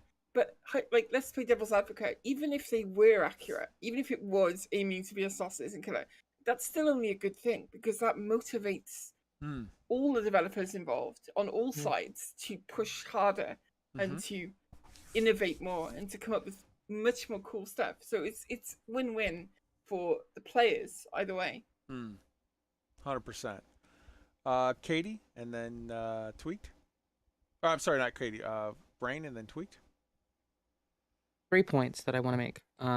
Number one is that this is a Howard project in the same way that Star Citizen is a Roberts project and Elite is a Braben project. Todd has wanted to make a game like this the entirety of his career, including when they had the Star Trek license and when they made other space games 20, 30 years ago. They trademarked the name in 2013. They started pre-production in 2015.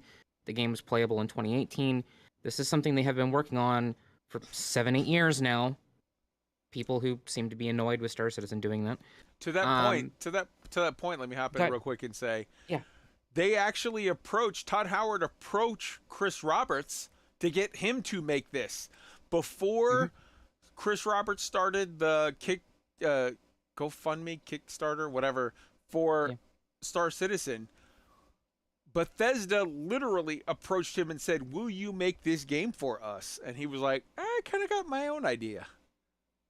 Go ahead. I know you're right. And the other 2 quick points, and then obviously we'll see what everybody else has to say about this. But the other 2 quick points is that we are dealing with a Bethesda game that is in a situation in which we have never dealt with a Bethesda game. 1, the fact that they were bought by Microsoft a year ago. 2, this is the first large-scale delay of a Bethesda Game Studios BGS game ever. And also you've got Phil Spencer, the head of Xbox, saying he literally said, I quote him, "I want this to be the most played game ever." There are reasons it's being delayed. And it is quite literally, and every dev says this, but when it's true, it's true. This is the most ambitious, the largest, the most handcrafted content, the most story they have ever done. And to put that into quick context, this game has over 200,000 lines of dialogue. Fallout 4 was 111,000. And that includes the player character, Nate and Nora. So more than double that. And to be clear, this game will not have a voiced player character, which I think is a good thing, because in having a voiced player character, you're forcing the player to be something. You're forcing the player into a box, whereas in this game, they're going back to more the old school Bethesda roots of, you can sandbox it in your head what your player is, man or woman, gay or straight, this type or that type, rough or caring, this, that, and the other. You more get to dictate that on your own, as opposed to the game telling you through the verbiage that's coming out in the screen that you're hearing, oh, my guy is a, Clint Eastwood type, my guy is a, Tom Hanks type. No, you get to write the story yourself, which I think is a strong plus. So even though it has more voice acted lines than any Bethesda game that they've ever made, that's in line with, or that's taking into account the fact that none of those are your own lines. That's all just the characters around you. So you get to write your own story. Do you want to be Han Solo? Do you want to be Luke Skywalker? Do you want to be Boba Fett? Those are 3 different very key character arcs. One is a bounty hunter, loner, westerny type whatever. The other is a scoundrel, heisty type smuggler whatever. And the other is the, open-hearted, a little bit gullible hero, like those. You get to write your own story. Tweak. Yeah, a couple things. First, I don't even believe, and don't get me wrong, I am totally psyched for Starfield. 1,000 planets, cities on them, the planets looked amazing. I am all for Starfield. But I will disagree with you for a minute, Kai. I don't think it's even going to kill Elite on console.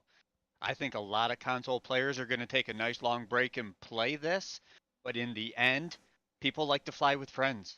they're gonna go back to Elite until there's another MMO with a good flight model that you can fly with friends and do different things like that. Completely fair. This being a single player game, I believe will get a lot of play for a lot of years. The same way I play the Mass Effect trilogy almost every year, this could be the very similar type of thing. Why people insist on saying it's going to do that, I don't understand. It's just because they're in space, it's going to compete with MMOs. They're two totally different kinds of games. I am psyched for a quality, deep story with some deep RPG elements with, like I said, 1,000 planets to go explore and everything. I saw some combat on the ground. I saw like xenomorph type things on the ground there. I am all for Starfield. I can't wait to try it out. Cool. Chad? So with Microsoft owning Bethesda, now you have Microsoft money, and they're going to market the crap out of this game, and it's going to be the gateway drug for other stuff for Game Pass and other space games going forward. Because people know Bethesda, they don't know Elite, they don't know Star Citizen. Those are much more niche games. So it'll definitely make a ton of money. It looks really cool for what it is. It's Skyrim in space, which is fine. That's what they wanted to make, and it looks like they're going to achieve it. So to say that this is going to kill anything is just clickbaity, and it's just kind of ridiculous that these publications do that kind of thing for clicks. And yeah, it's quite the opposite. This is going to grow the genre. This is going to bring players into the genre, and then it could be a Elite Dangerous maker, it could be a Star Citizen maker, it could be a Squadron 42 maker, where not for everyone, there's plenty of people that already play each of those games, but there's plenty of people that this could bring to the genre that then opens up the doors to them. Shadow?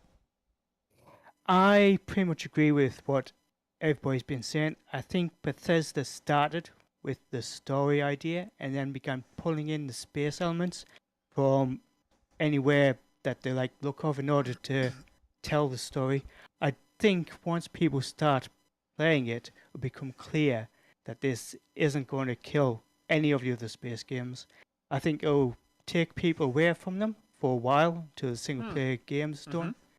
And then people go back to No Man's Sky, Star Citizen, and back to their MMO worlds. And then if something cool happens in Starfield, they'll nip back into Starfield. Yeah, I think 100%. This will kill Star Citizen. This will kill Squadron 42. This will kill Elite Dangerous. This will kill No Man's Sky for 2 to 3 weeks, 4 weeks, whatever. I'm 100% playing. Like right now, I'm playing Mars Horizon. I am not playing Star Citizen. I'm not playing Elite. I'm not playing No Man's Sky because I'm playing Mars Horizon. But that's for a finite period of time. Then I'm gonna come back. Now there are some players to Bethesda games that they dive in. There's some people that played Skyrim for a year.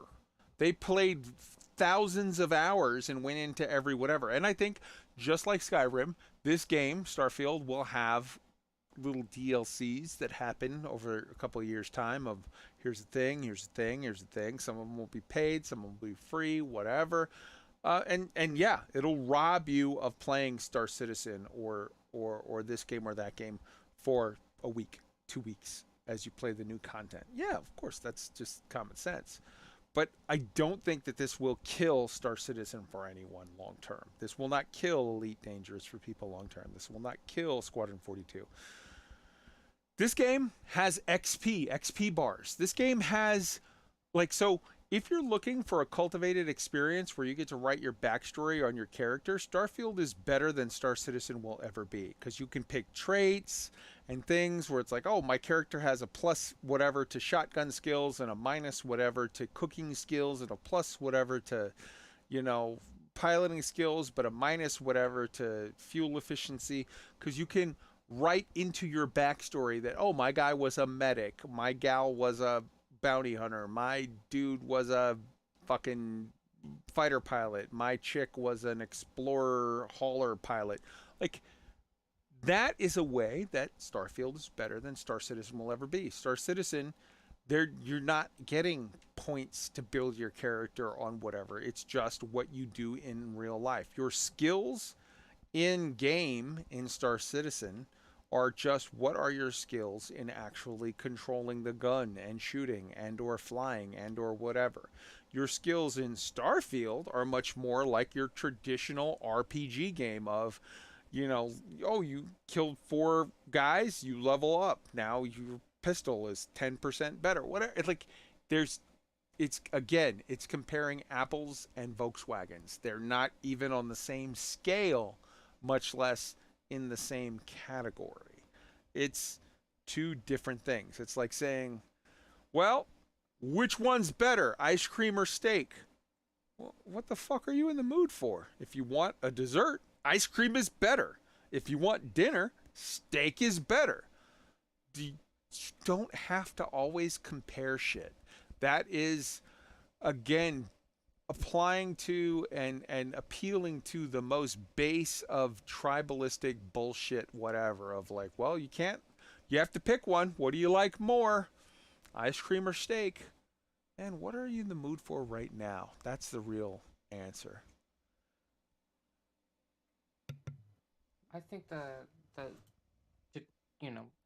slight disagreement with Tweaked here too. Like, obviously we can't get everything from Steam player numbers, but the single player games, every Fallout single player game has seen a rise in player count. There are 15,000 people playing Fallout 4 right now, and 20,000 people playing The Elder Scrolls 5 Skyrim.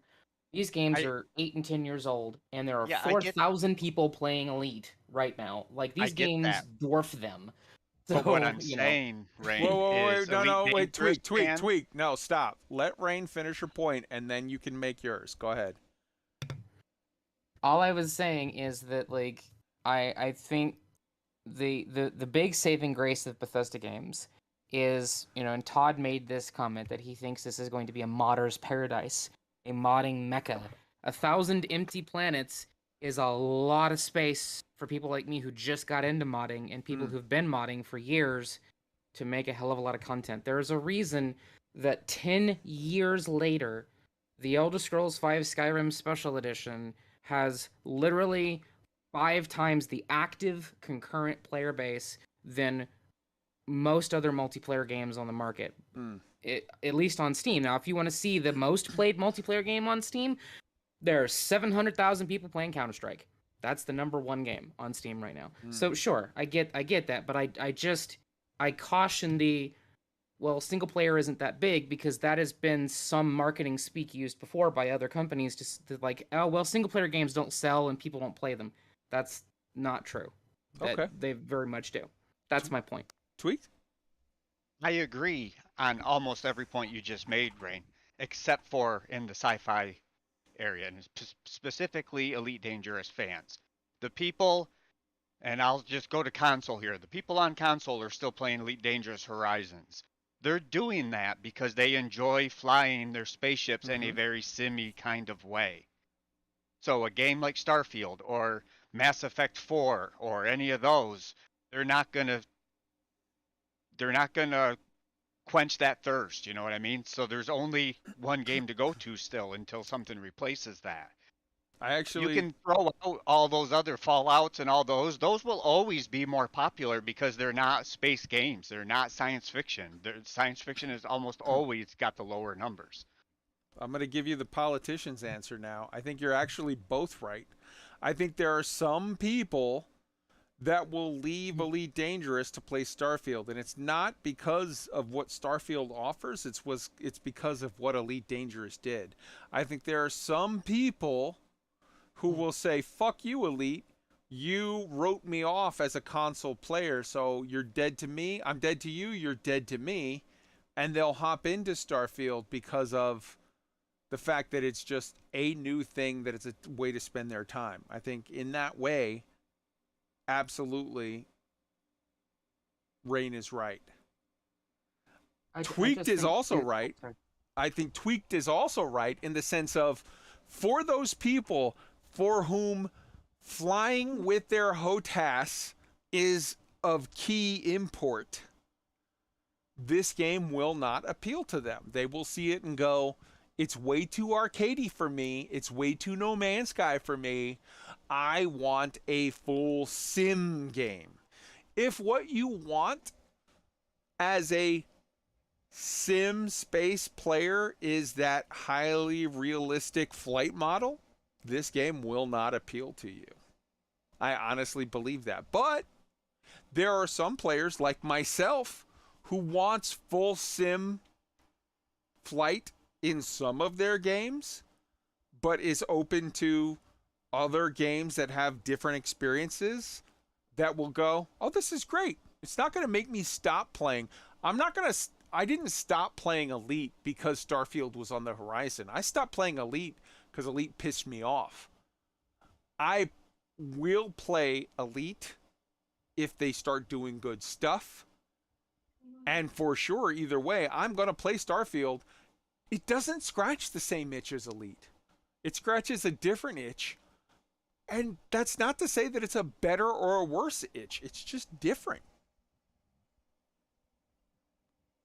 I also think too that get my thoughts situated here, that like not every space game has to be. This is the biggest question I asked friends of mine who were upset that there was not going to be any seamless space to ground transition. Mass Effect didn't have it. Outer Worlds didn't have it.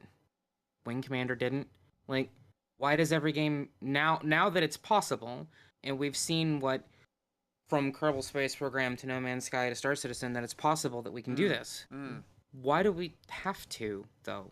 That's my big question. 100%.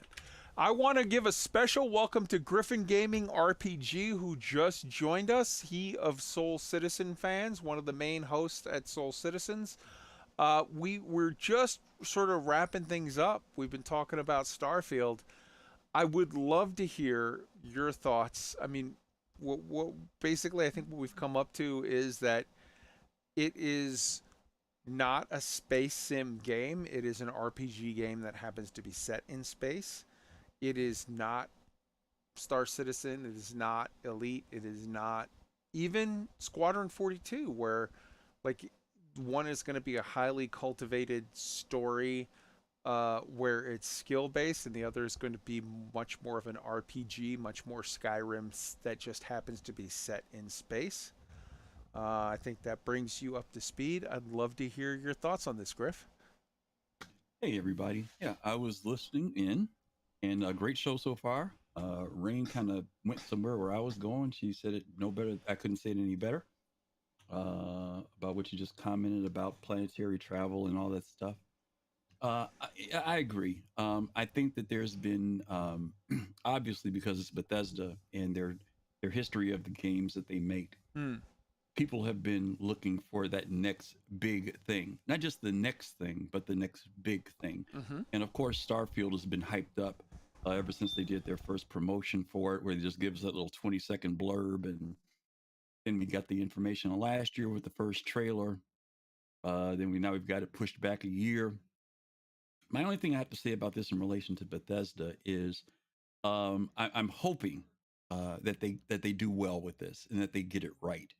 I think many gamers have been disappointed with many of the major AAA companies that have not been able to deliver.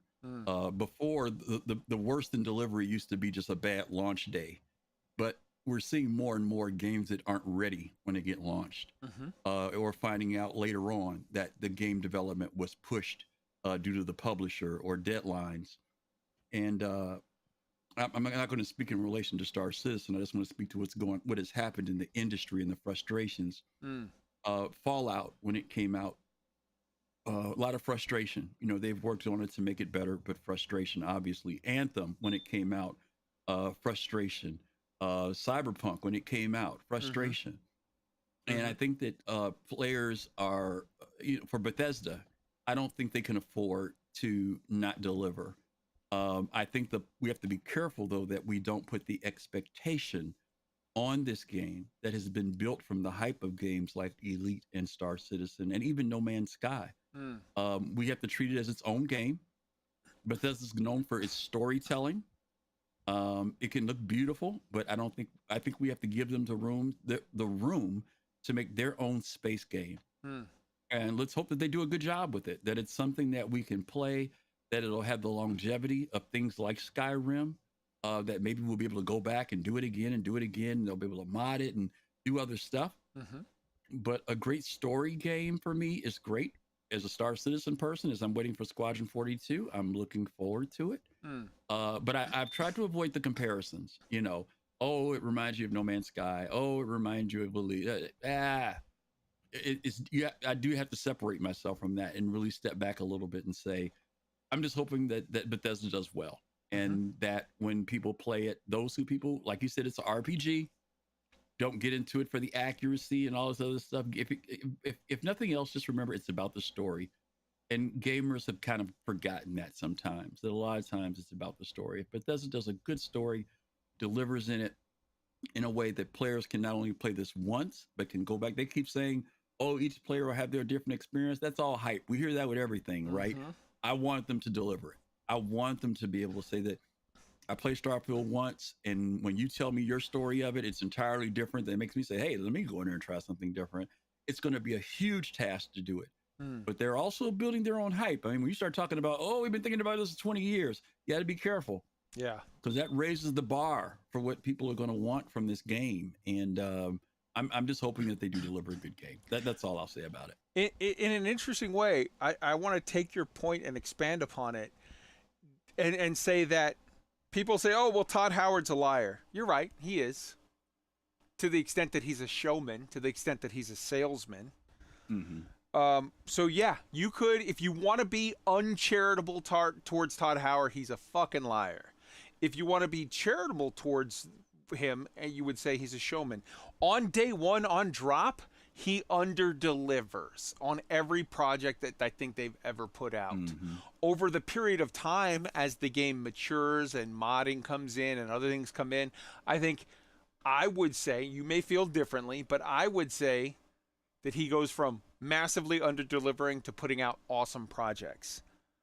David Braben, if you want to be uncharitable, is a liar. He said, oh, the Elite's going to have this, that, and the other, and it didn't. And some of the stuff has come to fruition and some of it hasn't. Sean Murray is a liar. Oh, it's going to have this, that, and the other, and blah, blah, blah, blah, blah. Again, if you want to be charitable, though, he's not a liar. He's a good salesman that eventually delivers on his promises. David Braben is a good salesman who eventually delivers on some of his promises. The one difference between Todd Howard, David Braben, and Sean Murray and Chris Roberts on this one particular project, which is Star Citizen, which is all the rest of them deliver a project or a product within a finite amount of time, and it is underwhelming and then grows, hopefully, later. And Chris Roberts is that he is a liar based on, if you want to go based on a time frame of X is going to come out on Y date, this, that, and the other. He is potentially, you could choose to be unforgiving or uncharitable and say, oh, this guy's a liar, just like the other three are liars in the sense that they make promises on whatever. I choose to think that Chris Roberts, David Braben, Todd Howard, and Sean Murray are all showmen. They make promises. They're selling, they're hyping, they're doing a good job. And I think that all four of these individuals are, A, geniuses at what they do. I could never do it. B, they have a vision. C, they're getting people on board. Just the exact same way, let's be honest, if we want to include this past the scope of video games, Elon Musk is a liar. This is going to be done by this date. The Starship is going to launch by that date. We're going to have people on Mars on this date. None of it happens based on the time frames they give you, but they happen eventually. If it weren't for Todd Howard, Sean Murray, Chris Roberts, David Braben, and Elon Musk, the genres that they're in as a whole, whether it's video games or space travel, would not be advancing. These are the guys that are on the cutting edge, and it just happens to be that they're for men. I don't mean guys to mean that only men can whatever. Like, fucking, I don't care. Men, woman, whatever. Those people that are on the cutting edge, the bleeding edge of trying to advance any technology of any sense, are to a certain extent optimists, showmen, salesmen, and liars, depending on how you look at them, charitably or uncharitably.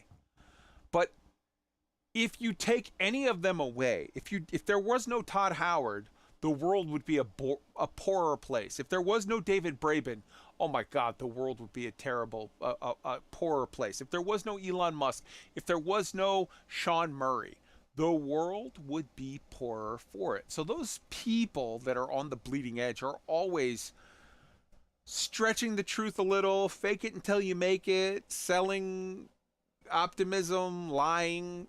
You judge it for yourself. I'm not in charge of how you see the world. But always it's that sort of same or similar flavor of hype, salesmanship, bullshittery, whatever.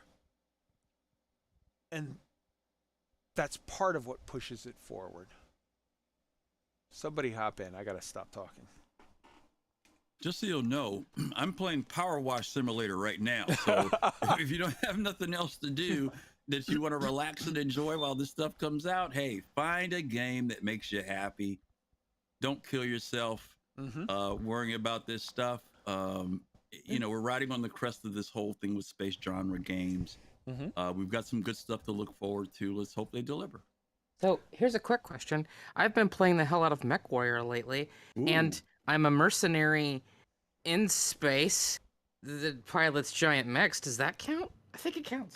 So when you think about it, if you think about it, World of Warcraft is a space game in that it exists on a planet. That planet exists in space. Any game you've ever played, if you want to look at the genre, including Power Washer or Goat Simulator or fucking South Park, game that The exists Stick of in Truth. space.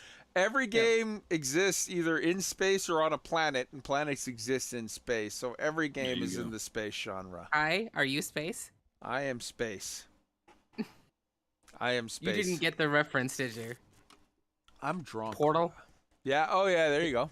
Yeah. You gonna go to space? Dad, space? Are you space? No, son. Hi, son. I'm space. Dad, are you space? Can we go to space? Space? Yeah. Yeah. Definitely. Yes, Final Fantasy 14 definitely went to space. They went to the moon. We did go to the moon. Yep. It was fantastic. All right. I think the show's been going on for long enough, so I'm going to go around the horn and just ask anybody last thoughts on this or anything else before we move on. Hop in, put a dot, say something, whatever. No? Everybody's like, fuck it, we're ready to be done. It's late. All right. Let's go around the horn and say goodnight to everybody.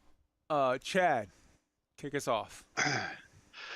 Good night, everyone. The space genre is getting more and more interesting by the day, with more titles, more games, small ones like the Mars game that Kai talked about earlier, to gigantic games like Starfield. This future is so bright, I gotta wear shades in my space helmet. Hell yeah. Mars Horizon is the game that I talked about earlier, and I'm posting the fucking link again. Go right now and get it for $10 on Steam. You will thank me later. Wolf. Life is good and be excellent to each other. There's so many games to play. Find one you love, and if you can bring friends along with it, the more the merrier. Hell yeah. Griff. Great show tonight. Got to listen in. Sorry I got here late, but I enjoyed it. And thanks for having me. Griff, it's lovely to have you pop in, whether it's for an hour or for 10 minutes. You're always welcome. And the same is afforded to Katie. Katie, my love, say goodnight to the beautiful people and add in any thoughts you have. Good night, everybody. It's been a real pleasure being back, and it's a great time for space games. I hope you'll have a lovely weekend. Hell yeah. When are you going to bring your husband on? Bring in Will. Will was technically on the show tonight because he was snoring behind me. I'm not sure if any of the said, but so I'll get him on at some point, I'm sure. Beautiful. Will is an AI. Rain. Yeah, I'm. Hey, Xbox Game Pass on PC is $1 for 3 months. $1 for 3 months. 400 games. Go get it. I've found BattleTech. I've found a cool little ninja game called Origami that I've been playing. I've been playing MechWarrior, etc., etc. Have fun, enjoy life. Just try. The world's kind of shitty right now, so just try and have fun. And much love, everyone.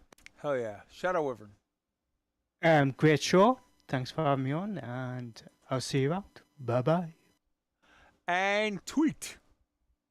It is an amazing time for space games right now. I mean, when you think about it, we have a multitude of games that we've all been dreaming about our whole lives, and they're here now. So it's a good time. I'm looking forward to all of them doing well and pushing the rest of them to get even better. That being said, I'm going to go back and play some Red Dead Redemption later on, I think. So have a great week, everybody. Hell yeah. And I'm going to send you off with the classic.